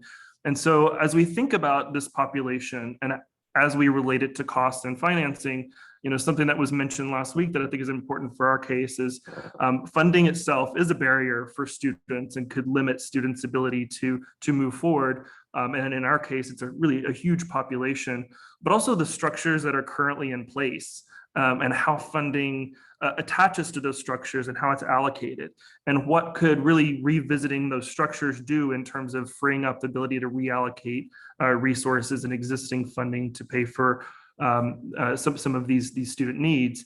And also just to make the point that really all students entering higher education need some type of academic support. And so there's quite a variety within this population, even those who are not enrolled in the traditional developmental education courses or even some of the new models out there.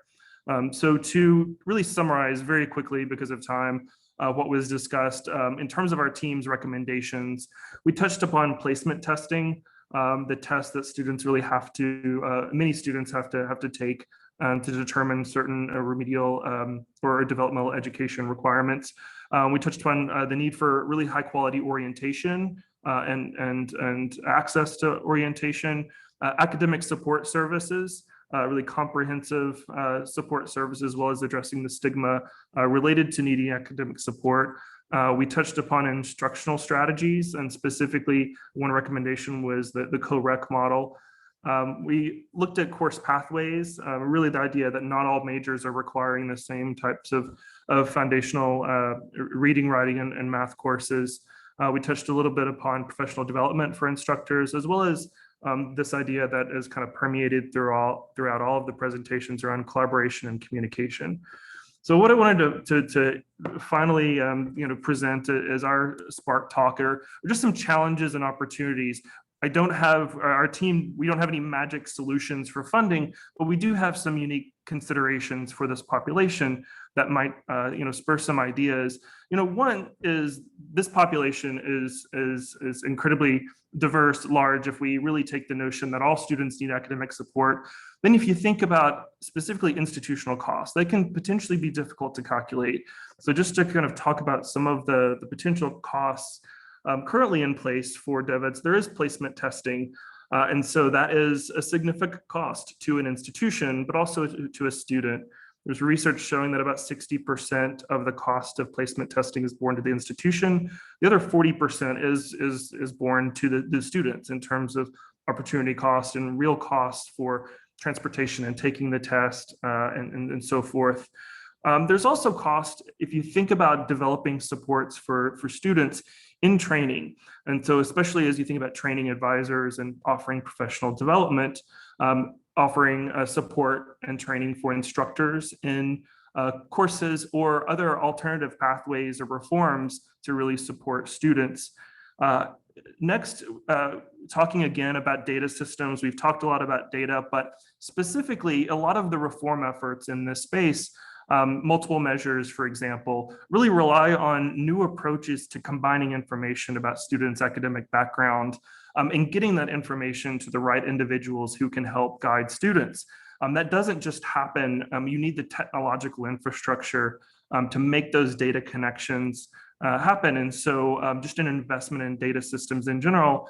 And we've also seen from research on technology-enabled advising that just paying for data systems in and of itself, dropping a technology into an institution may not necessarily work. You need additional funding and resources to provide training and context on how to use and set those systems up correctly. And then finally, collaboration. There are some opportunities there, certainly around collaboration. Collaboration just doesn't happen, though it does require resources. So all of these things could be considered at an institution level, certainly in terms of calculating. But there's also this idea of their cost savings potentially with supporting students needing extra academic support. And this idea of a comprehensive cost accounting really should be stressed for this population. Obviously, looking at the interconnection between the K through 12 and post-secondary systems, and are there current funding mechanisms or taxpayer dollars that are supporting really duplicative efforts in the K through 12 system and higher ed system that if you really think about meaningful connections that could potentially elicit efficiencies. And also with this idea of a comprehensive cost accounting, really thinking about additional research that's needed and making sure that cost benefit analyses, economic analyses are tied onto evaluation. So the CUNY ASAP program and its comprehensive evaluation by its research partners included this analysis, and that analysis really demonstrated that even though it was an incredibly expensive program, you saw the return to that investment in terms of economic output to the student, to the state, and other aspects. And next, it was really important for our team to mention highlighting equity costs and really making sure that equity is part of cost calculations. And so students needing academic support disproportionately have higher costs. And research suggests that student-focused calculations in particular around kind of thinking about how much to fund and what a cost per student looks like really should explicitly differentiate for specific subgroups within this large diverse category, particularly students of color and English language learning learners within this population that might have additional costs or financial burdens associated. And then finally, the value of modeling out the cost to students. And so I think part of research has shown that and this is, again, a little bit dated, but about $3,200 per student is the current cost attached to remediation. And that's not just for the students in remediation, that's per student in the community college space. And so if you think about that, that's an enormous cost. And if you really want to think about a source of funding for additional supports, what might new structures really mean in terms of shifting that cost to cover other things like increased advising and technology and data. But as a communication tool, the cost of is quite complex to convey. And so there's this idea of really working out a model where you model out a hypothetical cost for a student. So a student enrolled at X institution or in X state taking X number of credits and are required to take Y for their academic support needs, what would the cost of that student be? And that not only as a tool for understanding the financial implications for this, but also just a communication tool to simplify the message. And then finally, leave you with this, and this is something else that was raised last week that I thought was really important as we think about removing the financial barriers of students, but I like this idea of what if we're successful? What if we actually accomplish this and get funding? We need to really think about making sure we fund schools to be ready to serve these populations who would arrive. So thank you. Drew, thank you. That was amazing. I want to just stop before we turn to the next segment of the program to again say thank you to the 39 members of the ecosystem design teams. Many of the people on the design teams were meeting their fellow team members for the first time. And it is extraordinary to see what they have accomplished and shared with us last week and today, and then will continue to share with us in the coming year. We're going to change the program slightly. I'm going to now ask that we turn to my colleague Michael Nettles for his panel, and then we'll have the video from Michelle Aisha Cooper, the Acting Assistant Secretary for the U.S. Department of Education afterwards. In introducing Michael Nettles, who's the Senior Vice President and Edmund W. Gordon Chair at ETS, reflecting back on the fact that as long as I've known Michael, he has always been thinking about the money, whether it's the money that students themselves need, that higher education systems need, or that educational institutions need. And so I can think of no one better to ask the questions and lead our next conversation about financing the promise of affordable college. So Michael, over to you. Thank you, Catherine. I'm gonna start my video here. Okay, great. So thank you very much. That was a very interesting session. Great presentations of more ideas that we are accumulating in our journey to think about sustainable funding of College Promise initiatives. I want to join Martha Cantor and Catherine Millett in welcoming everybody to this, the second full day of our workshop or conference on five new design teams. We are really learning a lot. We started this journey in 2016, thinking about federal, state, philanthropic, and private partnership funding. And then we focused some on children's savings accounts and plans and social impact bonds. And we moved from that first session after gaining quite a bit of knowledge and participation from across the country about innovative approaches to funding College Promise programs, to thinking about five design groups or five groups with maybe extraordinary needs in 2019. And what we're hearing today are more groups that we need to give some extraordinary attention. Students who are parents, first generation students, students with disabilities, students needing academic support. And we have a great panel of experts to address this with us this afternoon. We have Will Del Pilar, Kevin James, Ed Smith, and Gina Sablin. Thank you all very much for joining us and for all the work you've done over the past year to get prepared for this day. I'm going to just launch right into this so that we can use all of our time focusing on this issue of financing the promise of affordable college. And I'm going to ask each of you to say a word. Everybody has your bios in the programs, but if you could say a word of introduction about yourself and what you're working on, because you're doing fascinating work. And even before you came to your present roles, what you were doing is related to developing policy and even funding for students to attend college. So why don't we start with you, Will, and then move to Kevin, Ed, and then Gina. Thank you very much, Dr. Nettles. It's really a pleasure and an honor to be joining you today. My name is Will Doppler. I'm the Vice President of Higher Education at the Education Trust, where we work to advance affordability, accountability, and investments in student support for low-income students and students of color. And this has been something that we've been thinking about for quite a while.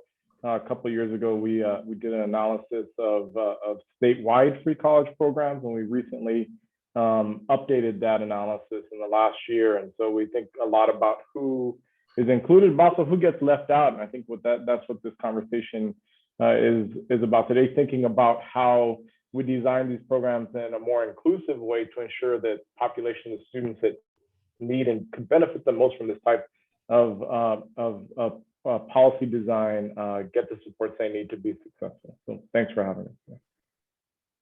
Thank you, Will. Kevin. Great, Michael, thanks for the opportunity to be here. I wanted to start, so I'm the CEO of Better Future Forward. We're a nonprofit organization and we build community-based funds that I can describe a little bit more in a second. But our main focus is how can we get students support for all the money they need right now. It's students from a low-income background who are pursuing bachelor's degrees. And we are very focused on their outcomes and creating an outcomes-based mechanism that makes these funds sustainable. And so we've heard a lot of great comments about how to draw on different funding sources to make these programs more sustainable. And I'm thinking back to Adnan's earlier comment about how we can deploy and redeploy resources. And so the approach that we've taken is a little novel in the sense that we create sustainable community-based funds. And when I say sustainable, I mean that we do ask students to make a contribution or a payment back to the fund. They make a fixed number of payments when they're earning over a certain level. In our newest program, it would be when they earn over $40,000 after school. And I know some might ask, is it fair to ask students to have a payment obligation? And the way we think about it is if we can create an obligation that is truly protective of these students, that they feel is fair and protective, then it opens up opportunities to sustain and grow these programs to serve more students, but also to invest in the kinds of breadth of support that has been highlighted so effectively in these design teams. And so it enables us, for example, to cover full cost of attendance, all sorts of other expenses from living expenses to prior balances to other things. And it's shown promising results in terms of strong persistence and graduation rates so far in the high 80% to 90% at times. And so it's just one tool that I would share, and again, excited to be here and appreciate the work that some may have put into this symposium. Thank you, Kevin. Ed, welcome. Thanks, Michael. Greetings, everyone. My name is Edward Smith, and I'm a program officer at the Kresge Foundation, working on the education team. I'm excited to join my colleagues at the College Promise and ETS, and I'm honored to be in the conversation with my co-panelists. It was a privilege to hear the Spark conversations and receive and review the papers from the ecosystem authors. So I want to just acknowledge that and be thankful for that. I'll just talk briefly about Kresge's education program and our interests in the College Promise space and how it has evolved over the last year or two.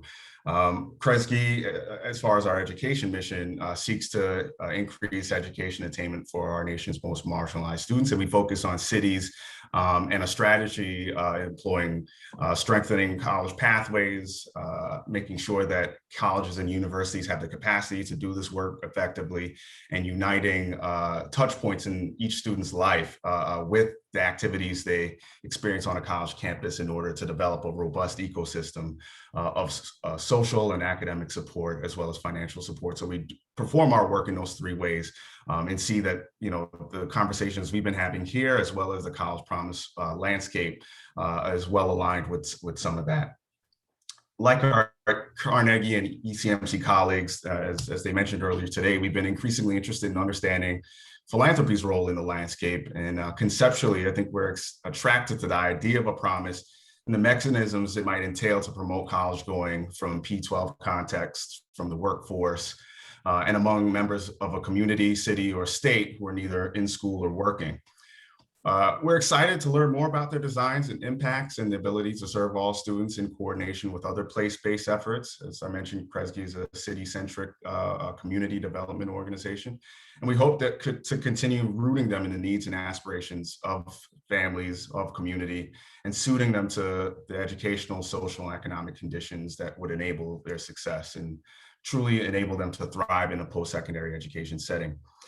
We've learned a lot about our more longstanding and well-resourced programs over the last decade or so. We have many researchers and education leaders in today's conversation to thank for that. But as Will mentioned, and as the organizers of this convening suggested earlier, we'd like to see continued evolution. We'd like to see them be more inclusive and supportive of all students. And potentially the shifting federal policy landscape governing these programs and community college partners. So hence, we're coming out in a few weeks with a multi-pronged initiative to understand the role we can play in facilitating more equity-driven, financially sustainable college promise programs. And we look forward to talking a bit more and advertising it later on and offline. Stay on the lookout for the Kresge Foundation's news and updates on this effort. But I'm here to learn more, and I'll look forward to enjoying the conversation and engaging the papers more robustly. Thank you. Thank you, Ed. And Jenna, I think, has about 50 places that she'd like to help you with that agenda. Jenna. Yes, hello, I'm Jenna Sablon. I'm a senior policy analyst at SHIO, the State Higher Education Executive Officers Association, and we serve the chief executives of statewide policy coordinating and governing bodies of post-secondary education. We have members across all states, including Washington, D.C. and the territories. Our work, in addition to having work specifically in adult promise and college promise programs, as well as understanding the nature of state finance, one of the key portions of our federal policy agenda is this idea of a federal state partnership. And we're very excited that the new administration has as a plank of their policy agenda a federal state partnership as well. And we really believe that one of the ways to address some of the state disinvestment that has occurred over the past few decades is to harness the leverage of the federal government to work in conjunction with the states to fund some of these key programs and institutions, through the state systems of higher education, and to really have a truly public higher education system in the United States. And so we're very interested in this topic of how do we, from all levers, federal and state, sustainably finance college promise programs.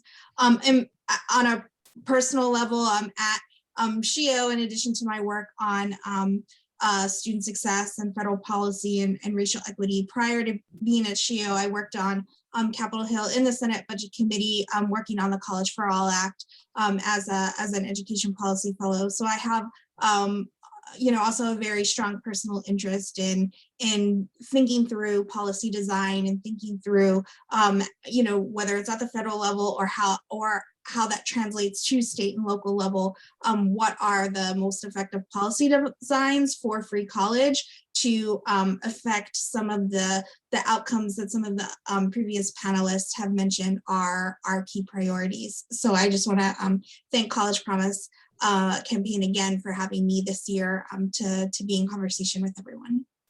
Jenna, thank you. And let me turn to Will first, and then go do a roundtable on this question of what you picked up so far in the conference. We had each of you attended the session last Thursday, and you were here for the Spark Talks just a few minutes ago. And I'd like to get a sense of any kind of new idea, anything that you found particularly noteworthy and interesting that you've heard so far, related to finance, that have financial implications for students and institutions, and think about the government levels as well. let's start with Kevin and then go to Ed and Jenna, and then we'll ask Will. Sure. Thanks, Michael. One thing that really struck out to me is a number of commenters and designs teams emphasize the challenge of time, that students face such a deficit of time in their life. And in many ways, I think it's so important to surface this, because what in our current policies, what we're asking students to do, I mean, when they go to school, this should be their vocation. And in many, we are asking them to, it's like if we had an employer say, well, I'll give you enough money to cover the cost of going to work, but not enough money to live. We would have to go get a second job and somehow juggle all of these things. And so that just resonates so much with me in terms of ways that we can give them the support they truly need to live and go to school as a vocation and graduate on time. And I'd emphasize, because Peter Taylor did a good job of emphasizing outcomes, persistence and graduation rate are obviously central, and also graduation on time, because the cost of delayed graduation, even first semester, is immense in terms of potential additional tuition, foregone earnings, et cetera. And so those were two things that really struck out to me in terms of the centrality of time in all of this, in terms of the cost to students throughout their academic career. Thank you, Kevin. Ed. Sure, and I'll lean on my review of the papers as well, but in addition to hearing the Spark talks as well as the conversations last week, I really appreciated the intersectional approach to framing the challenges and solutions that the papers took. We all know how interconnected these groups are, and generally I think the papers and the conversations did a nice job of both isolating the unique needs, but also the opportunities that each focal group presents, as well as ensuring that they mention the compounding forms of disadvantage and oppression that each group might experience. We've all discussed how this might have implications on braiding different forms of public-private financial support. And it struck me that I think inherent in some conversations, but explicit in others, that College Promise programs could be a key convener and coordinator of some of these existing supports, while also advocating for additional supports that these students need and deserve. I also appreciated the nuanced call out for success affirming data and definitions, right? So I think the papers make that apparent, even if the calls vary in their clarity and directness. I think, again, across the papers, I think this becomes clear. And I think finally, what has, I think, struck me is kind of the human capitalist approach to it, but I would also lean into the civic power and the civic responsibilities I think we all have in higher education. And I know students report that they need a better job, and that's why they're at college. But I think if 2020 showed us and demanded from us is that we have a responsibility to students, and students want to use their power and enact their agency. And I think we should lean into the civic responsibility and the justice-oriented responsibilities I think we have as a community. Thank you, Ed and Jenna. Yes, echoing some of the previous comments. I think what strikes me is that, stepping back, when we think about federal policy in this space, we have a legislative definition of cost of attendance, which includes not just tuition and fees, but living expenses, transportation, books, housing, food. And the implication of that is that beyond students and families' contribution, the onus then becomes on the higher education system through a combination of federal, state, and institutional financing to meet that need.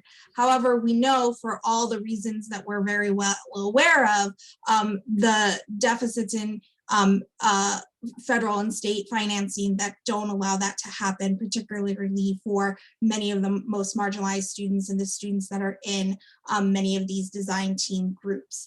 And so what struck me is the amount of policies that were talked about as relevant to many of these students groups that exist outside of the higher education finance system, but are still critically important to the social safety net.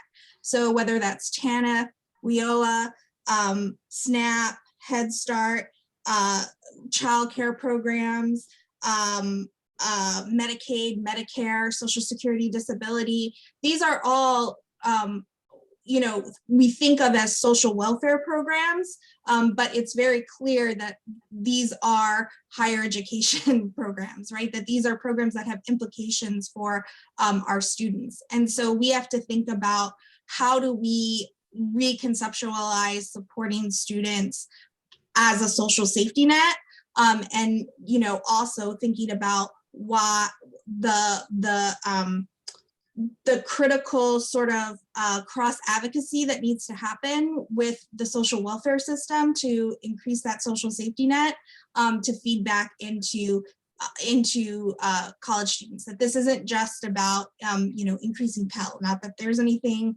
that I'm criticizing about that, but that there are all of these mechanisms that we have in place to support people. But what these papers are sort of highlighting is that for many college students, there's a disjointed nature by which they navigate that system.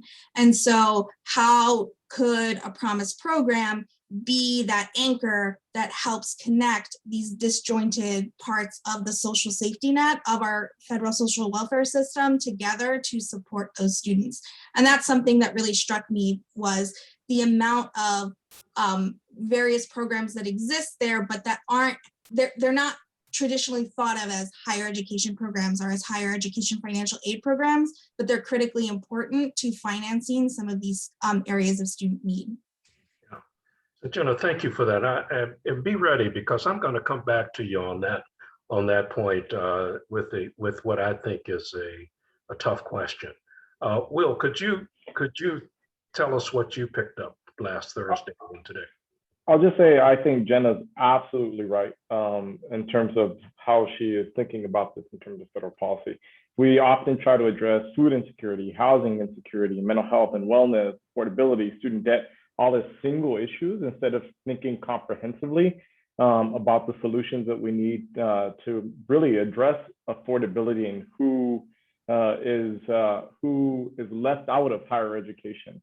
You know, I'll go on to say that, you know, what stood out to me, beyond the fact that design really matters and how we think about design matters, but the support and the importance of wraparound services is critical.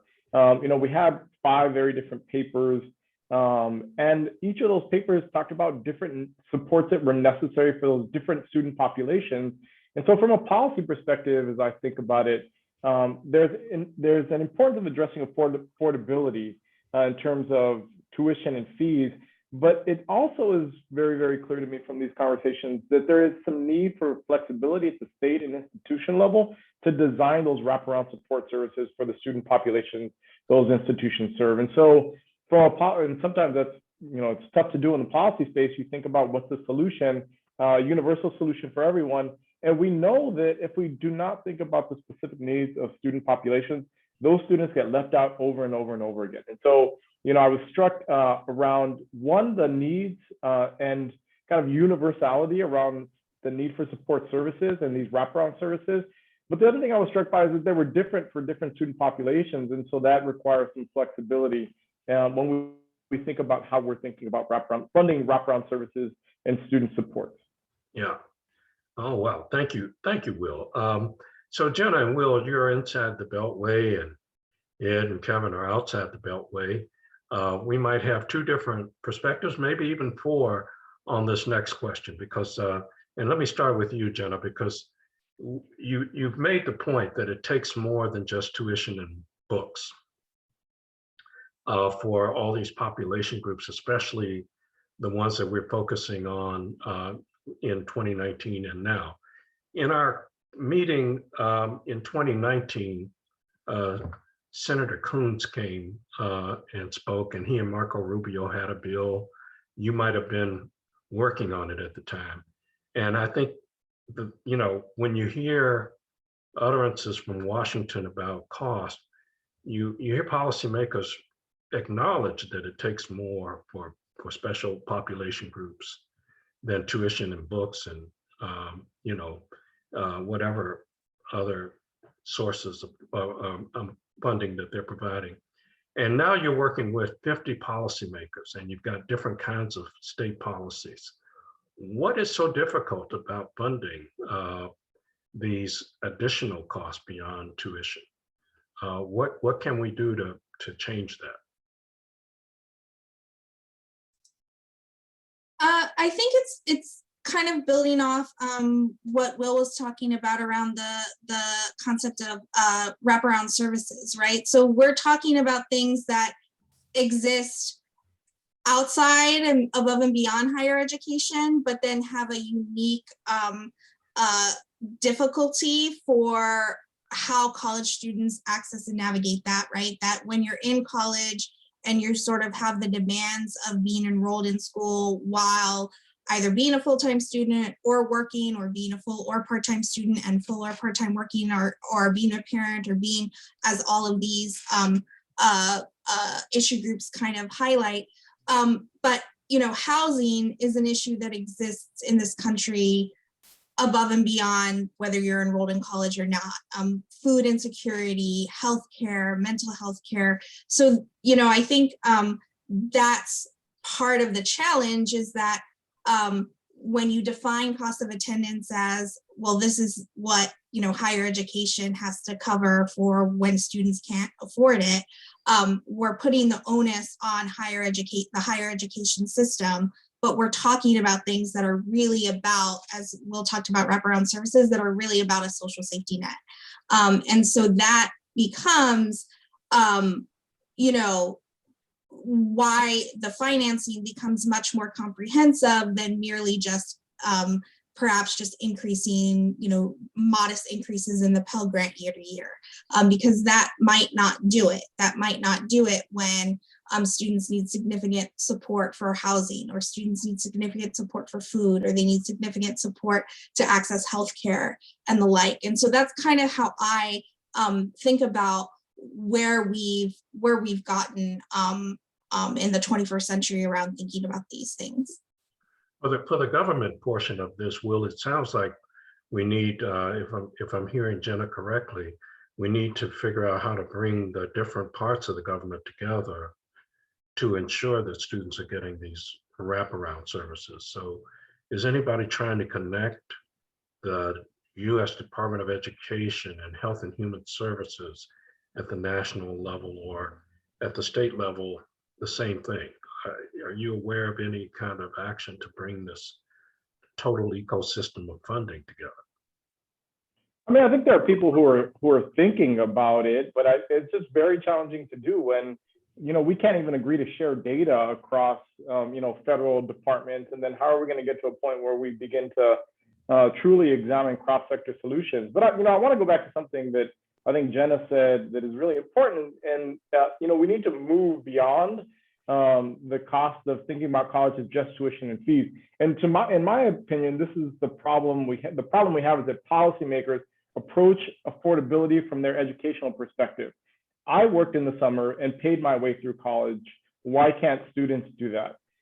They need to have skin in the game. And what they do is ignore the decreasing purchasing power of Pell. They ignore state disinvestment that has increased public college tuition and increased the student need to effectively go into debt to fund an education. I think that we really need some serious narrative change work to get at the true cost of college and not just what the cost of attending courses is. And I think if we don't advance this conversation, then low-income students, students of color, first-generation students, students with disabilities, and other students will continue to be left out of these funding models and effectively be left out of higher education. So I do think we need to move beyond. I think that it's the reason folks don't do it is because it's not easy. But just because it's not easy doesn't mean we shouldn't do it. It just means we need to think about these solutions in a way that is comprehensive, in a way that, I think that Jenna was expressing, as we talk about, these kind of cross-sector solutions and supports. Yeah. Kevin and Ed, please chime in on this.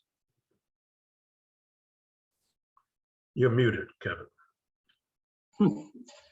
Sorry about that.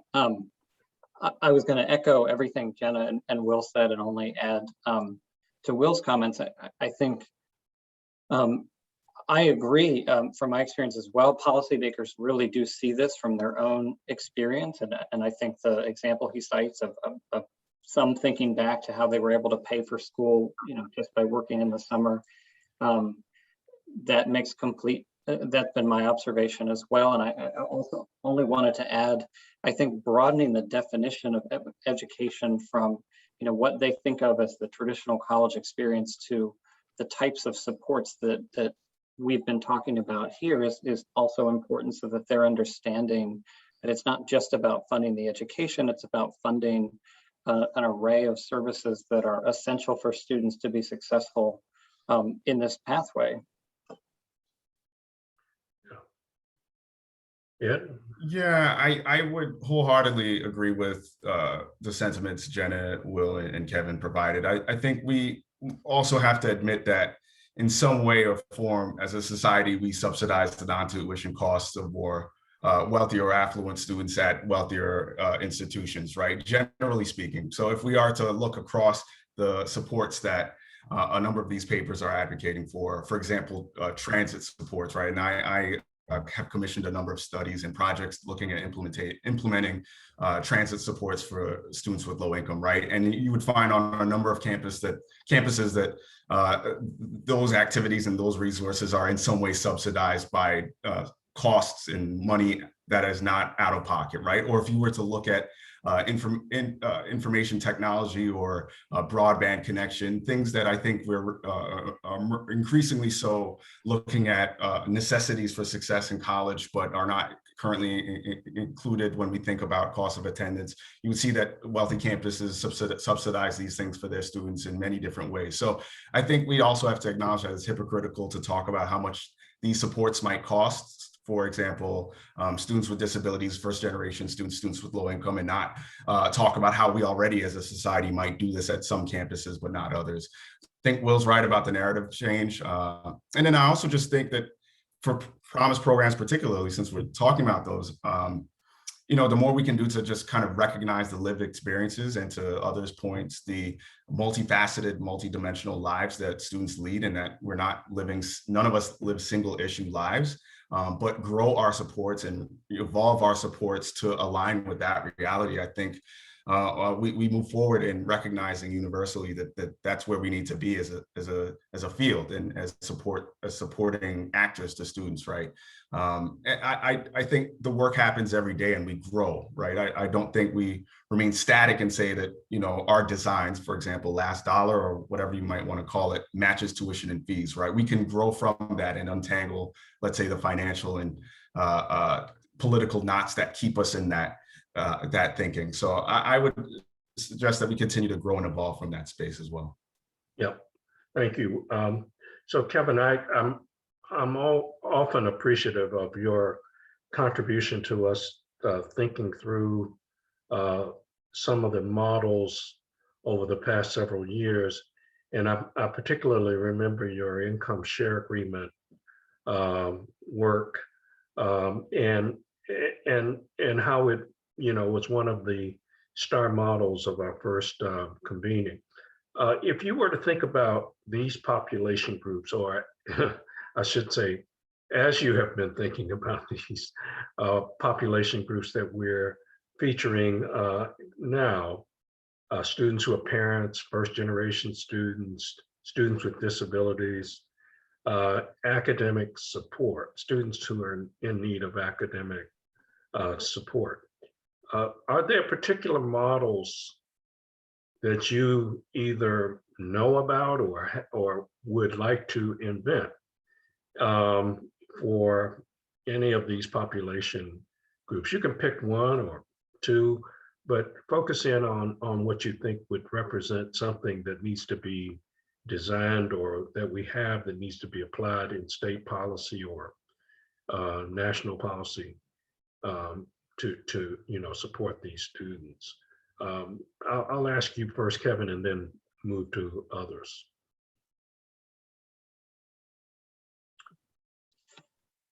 Sure. Thanks, Michael. That's a great question and a tough one. I think, I had a lot of experience with the first gen paper and provided feedback to that group. And I think a couple things stuck out to me with that approach, which was first an emphasis on they built a journey map for their students. And one thing that I really like about that is that we talk a lot about supports and the different things that these populations might need. But it's easy to forget how complex these things can be in implementation, and how you might have the institution providing supports, you might have a wraparound service provider, and without thinking holistically about what all this looks like to the student, I think it's very easy to create something that's ineffective. And so I would emphasize the importance of everyone doing this to build out those journey maps as a way to truly understand this, through the student's eyes.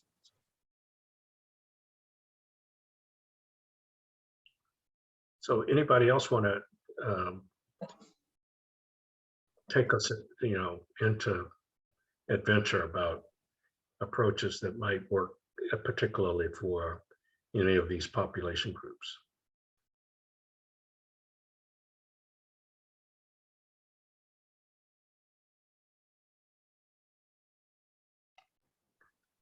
No one's jumping in because it was a tough question.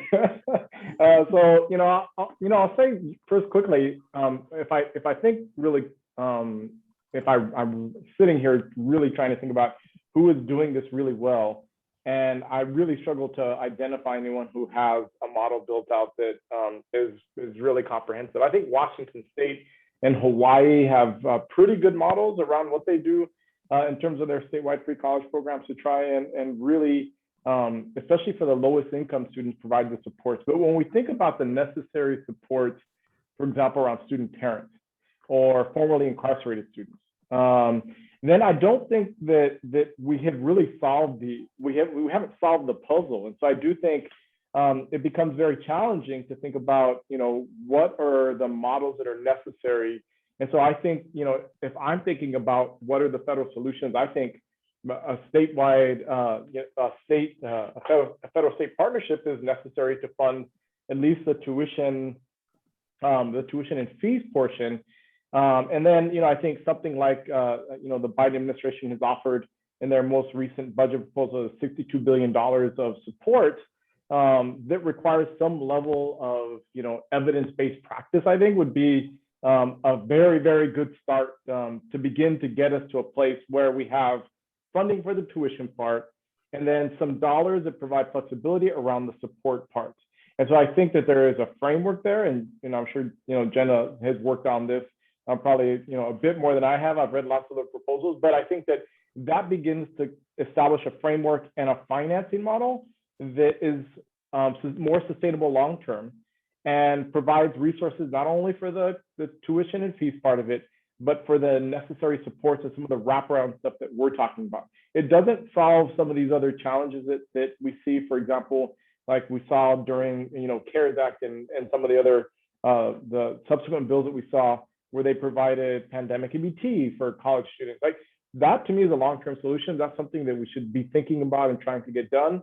But I think that those two pieces address what I think are major obstacles around the financing parts, around tuition and fees, around student supports.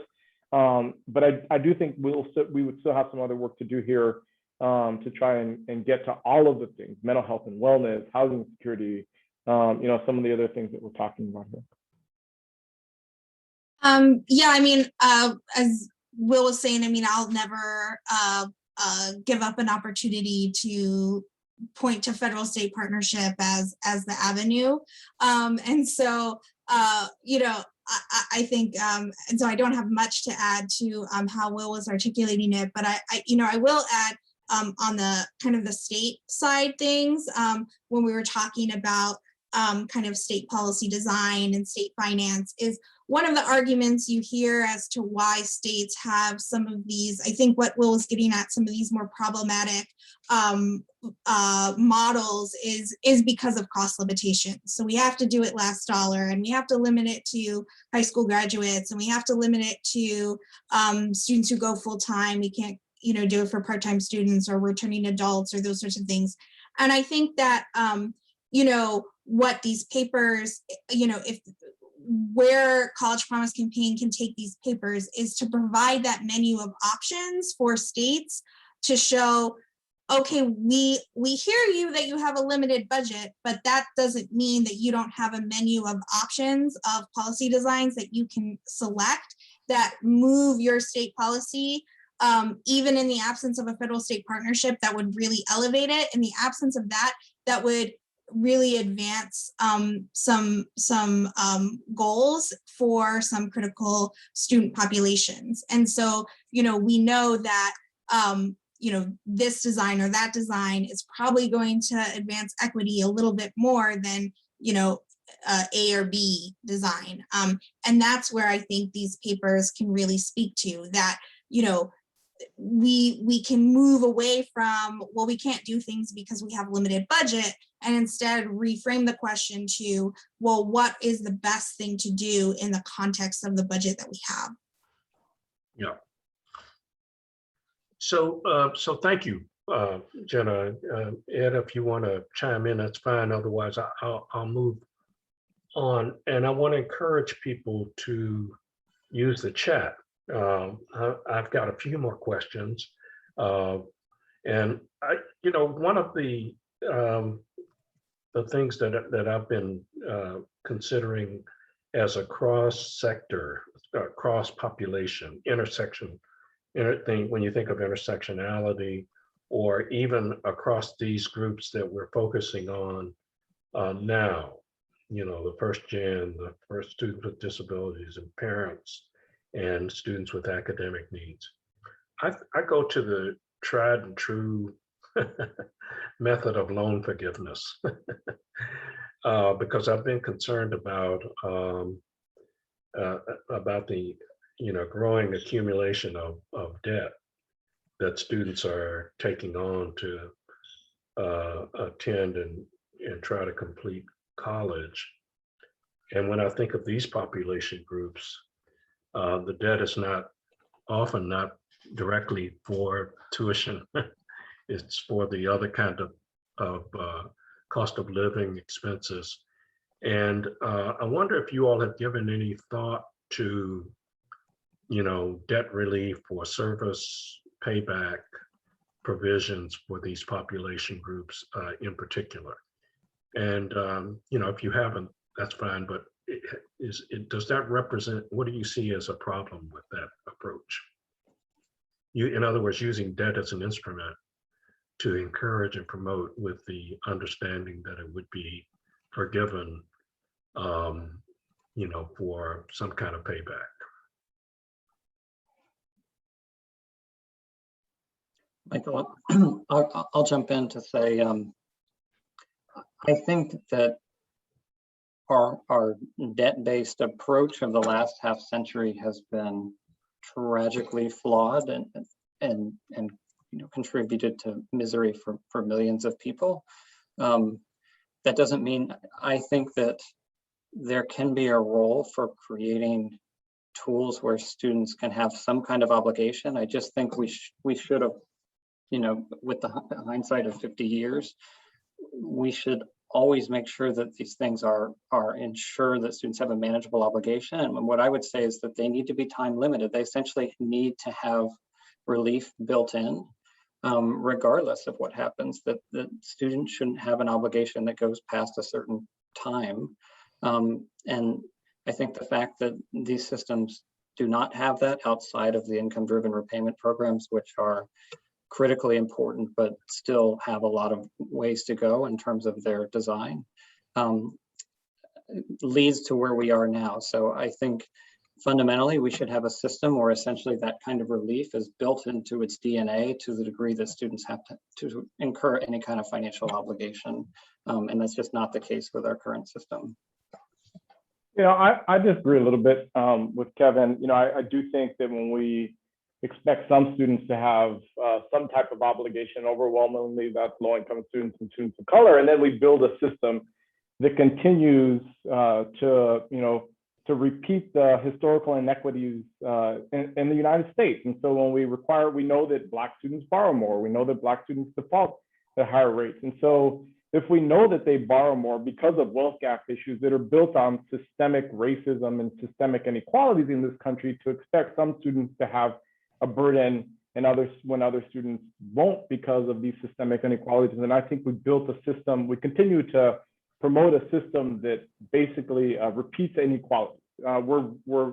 We become, all we do is reproduce social inequalities, and we don't advance any what I would call true equity. And so I would argue, I'm in favor of student debt cancellation, but I think that student debt cancellation in and of itself is not going to solve the affordability crisis in this country. In addition to student debt cancellation, we need to create a federal-state partnership. We need to double the Pell Grant. We need to address accountability in a more substantive way, so that there aren't institutions that are defrauding students and providing students with education that are essentially have no value. And so I do think that student debt cancellation should be something that we definitely, I think, consider very seriously in this country. But I think if that is, once again, I think it goes back to what we're talking about here. If we try to solve the student debt crisis by canceling student debt without addressing affordability, we'll be back in the same place in 20 years. And so I do think that if we're going to think about cross-sector solutions, if we're going to address cross-sector problems, we have to think about cross-sector solutions, and simply canceling debt doesn't do that unless we do some of the other necessary things that really address affordability.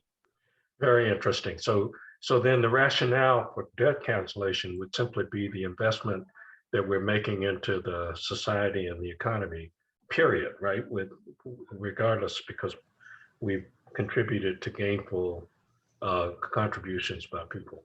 I see Catherine coming onto the screen, and I think she must be bringing some information from the chat, because I think we've got a few more minutes. Okay, we're gonna give you one last question, Michael, because we want to be respectful of the fact that we'd like to end at 4, and we will be showing the video from Michelle Asha Cooper. Okay, great. Well, let me just say that I like the question in the chat, okay? So we've got Nate, I think, raising this question about, have we looked to Canada, where the higher education structure is similar, or Sweden, where there's support for parents and students who are parents in particular, and a variety of things in France that, around first generation students. Have you all taken a look abroad for ideas?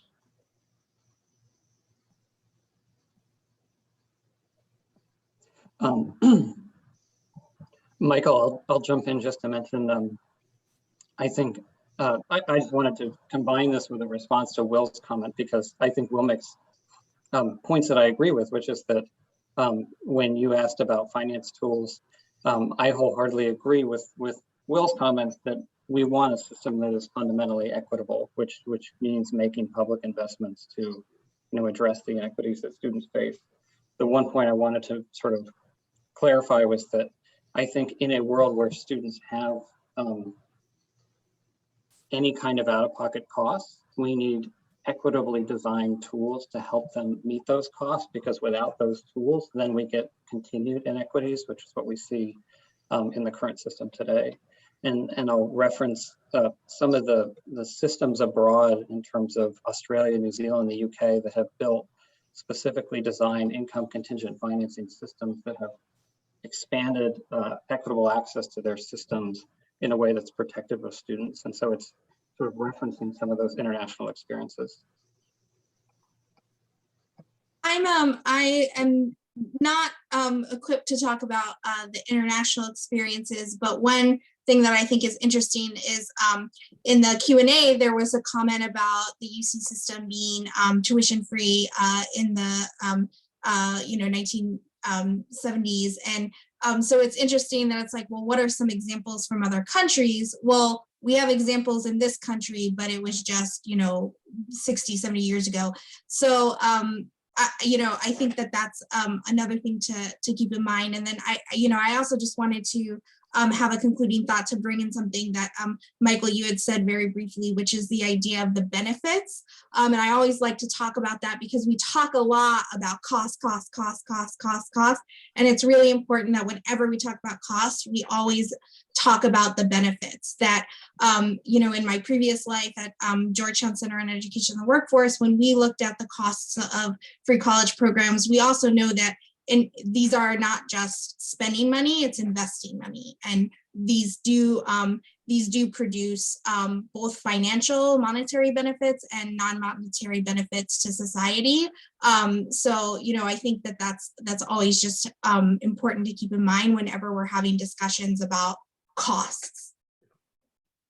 Ed, you get the last word on that. Sure. I'll just say, well said, Jen. And to the question in the chat, Kresge's education team also funds in South Africa. South Africa had a student-led free college movement that resulted in some key policy changes to make higher ed more universal. I'm not going to say it made higher ed more equitable immediately, but I think we have a lot to learn from that movement as well as the policies that resulted, and just a lot to learn from South African higher education. I would say lastly, to Will's point, I think he's well on about loans. I think the academic support paper makes this clear. Even if it's not the amount of loans, I think many researchers have articulated that even relatively small amount of loans could be very detrimental to the success and lived experiences thereafter of community college students, insofar as delinquency and default might manifest, especially if we're in a milieu of developmental education with a lot of public resources attached to it, with the inadequate success that I think we envisioned or want to see from it. And I think the paper makes that clear. So I'd just say that I think it's an interesting point, and I support Will's observation. Well, great 2 points about South Africa and about that, and that suggests we've got a lot of work to do, because loans have been a growing federal policy. Even if it's not talked about, the amount of debt is growing. Well, I want to thank you all before turning it over to Catherine, and suggest that we have a homework assignment before we get together in person, which I hope we can do soon. It'd be great to have dinner with this group. And we have to read the ACE report on finance policies worldwide, which is in the chat. The link is in the chat. So I look forward to getting together when we can. And I want to thank you all so much for participating throughout the year and for your presentations this afternoon. Well, Michael and Kevin and Ed and Jenna and Will, thank you. Now I'm going to turn over to Martha Cantor, who will introduce Michelle Asha Cooper. Martha, lovely to see you again. Yes, thanks so much. Well, we've heard a lot about financial sustainability models, design, how the teams are thinking about things as we look toward these transformative opportunities to actually finance these programs for the most diverse student body in our nation's history. So it's my pleasure to introduce you to Dr. Michelle Asha Cooper. She's the Acting Assistant Secretary for Post-Secondary Education and the Deputy Assistant Secretary for Higher Ed Programs at the U.S. Department of Ed. She has just assumed her new role, hit the ground running to really look at innovation and improvements, federal policy, eliminating barriers so we can get millions more students to, through, and beyond college career and living the lives we want for them in our communities. For more than a decade, she was president of the Institute for Higher Ed Policy, oversaw a comprehensive research portfolio and an advocacy agenda. Before that, she was at AAC&U, the Council for Independent Colleges, King's College. So she has a really broad background, and also served in the department a long time ago as deputy director of the Advisory Committee on Student Financial Assistance.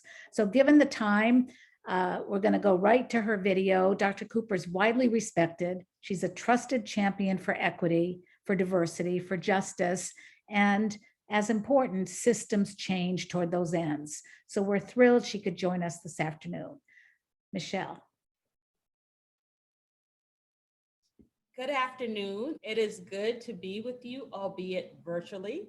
Thank you, Dr. Martha Cantor, for the invitation and for the introduction.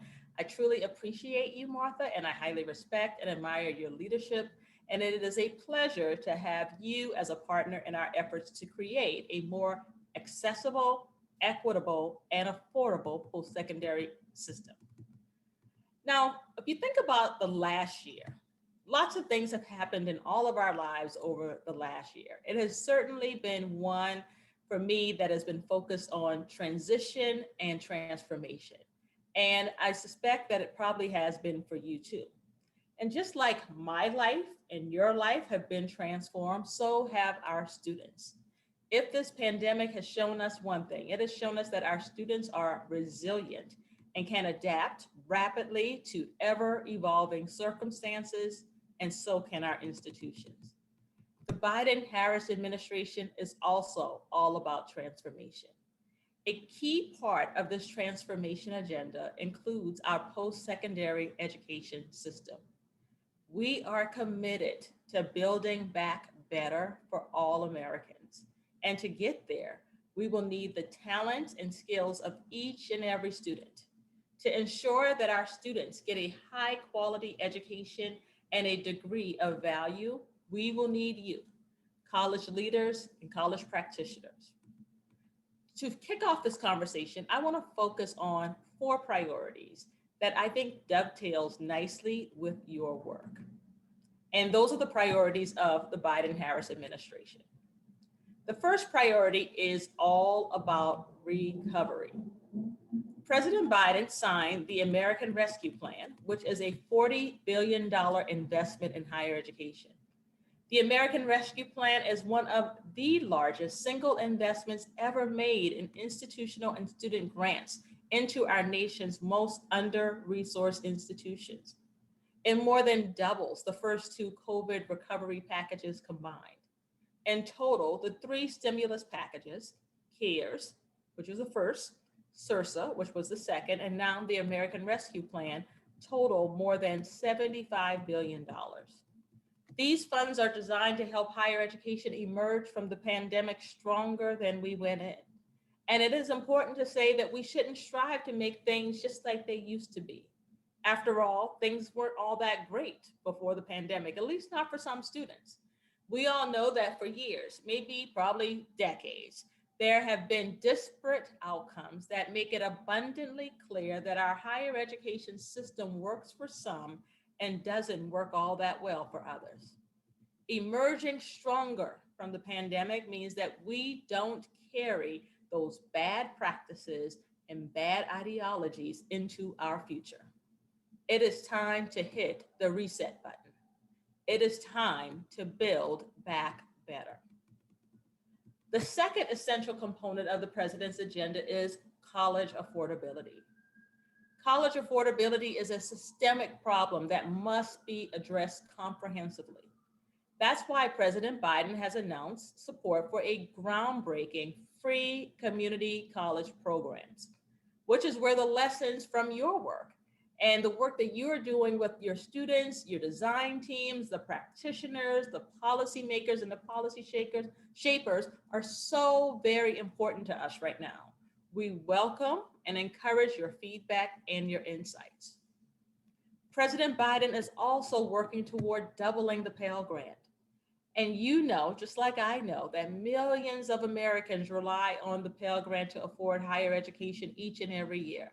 But unfortunately, the program has failed to keep pace with the rising cost of college. For students from low-income and working-class families, these grants are lifelines. So reinvesting in this program, which is the foundation of our higher education system, will help to ensure that the Pell Grant programs keeps pace with rising college costs.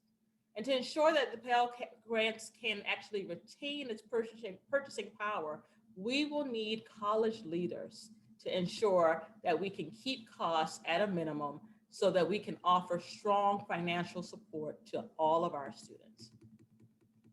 But as you know, making sure that college is affordable is just one step. That's why we are also committed to making sure that students get access to college and get access to careers that put them on a strong pathway. President Biden wants to create a bold new $62 billion grant program to assist colleges, particularly community colleges, serving the largest numbers of low-income students in implementing evidence-based practices and solutions to increase student retention and graduation. These could include innovations such as improved academic and career advising services, wraparound support services, and emergency grant aid for students, as well as enhanced transfer policies. President Biden also wants to make a nearly $50 billion investment in high-quality workforce development programs and worker protections.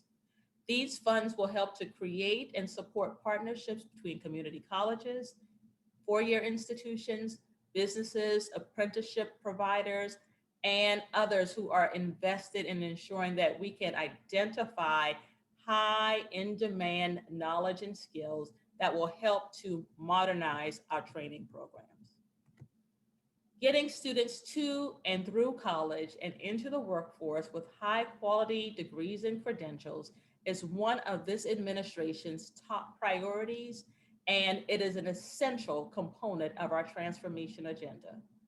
We look forward to working with you to identify strategies to help students get on a pathway for long-term social and economic mobility. The last thing I want to share with you is our commitment to equity. The Biden-Harris administration is unapologetically committed to equity. President Biden has already signed an executive order pledging to advance racial equity through systemic and policy change. Eradicating racism won't be easy, but this administration has put a firm stake in the ground. The education provisions of the American Families Plan, for example, is all about creating an equitable educational system from cradle to career, one that changes lives and gives our most deserving students the education needed for economic mobility. Transforming higher education means that we will recover, and that we will recover with equity. In the office, we typically say equitable recovery.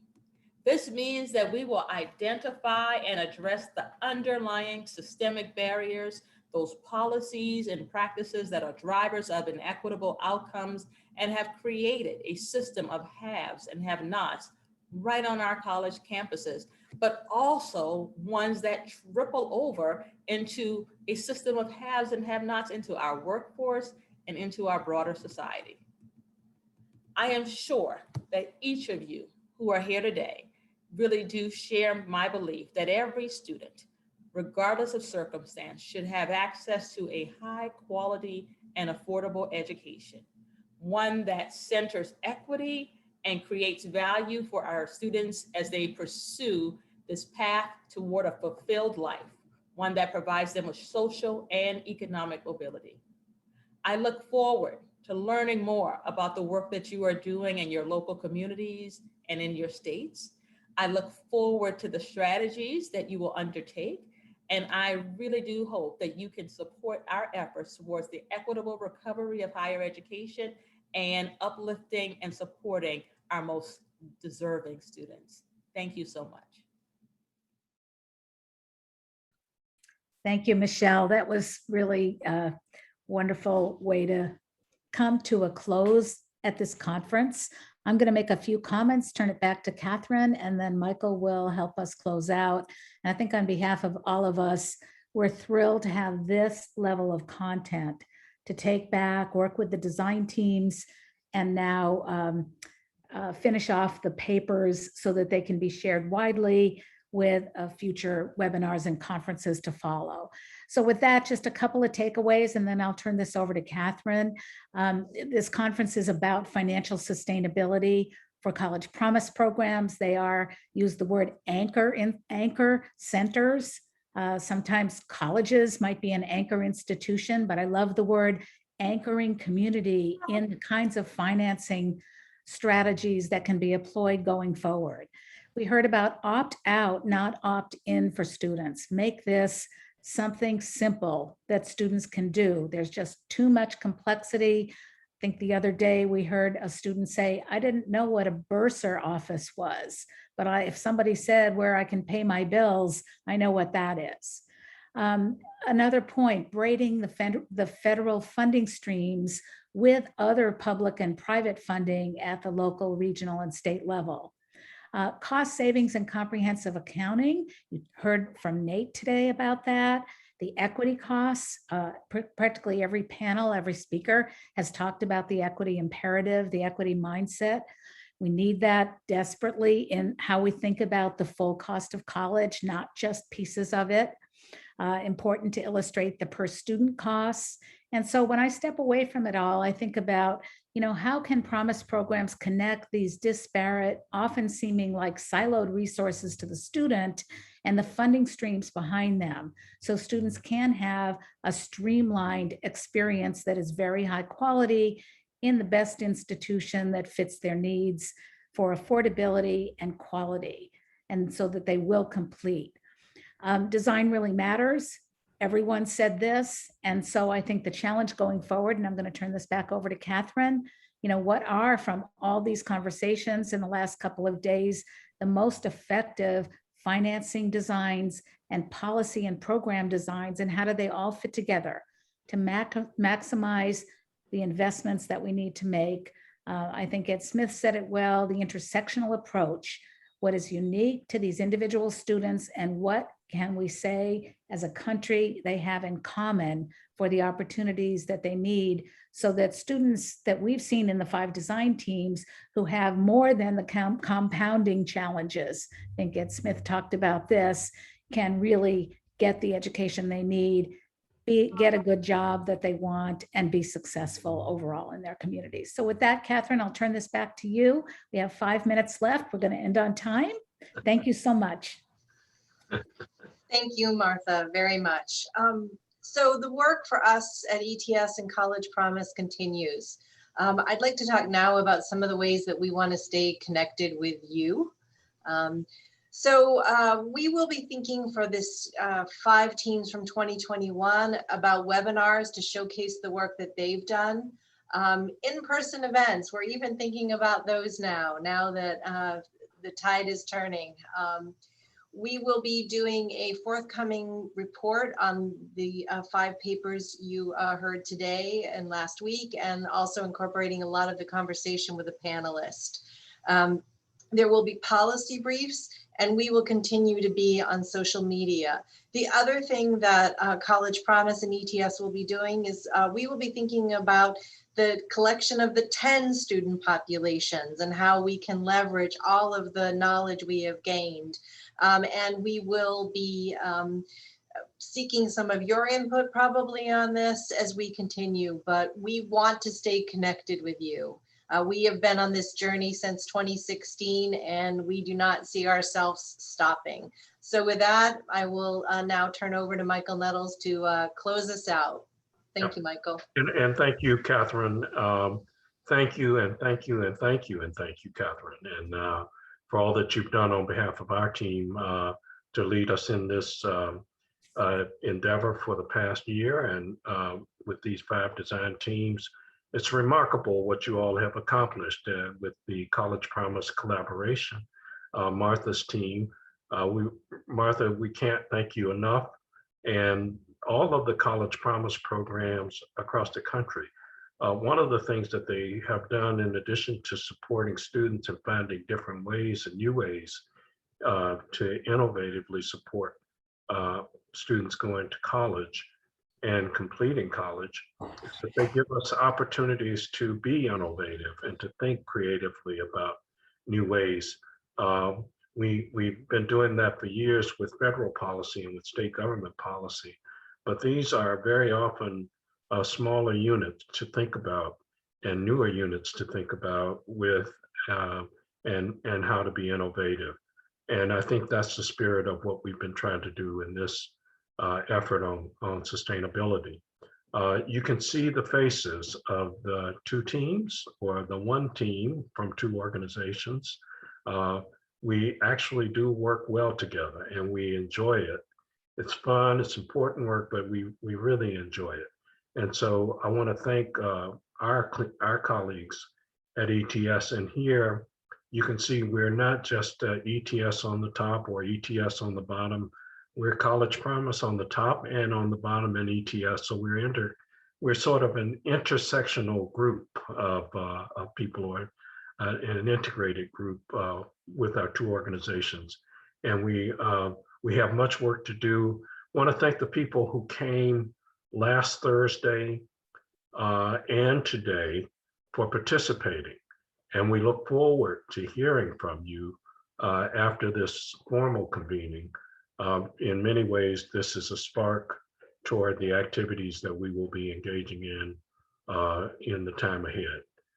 Thank you all very much. And I think with that, Martha and Catherine, we stand adjourned.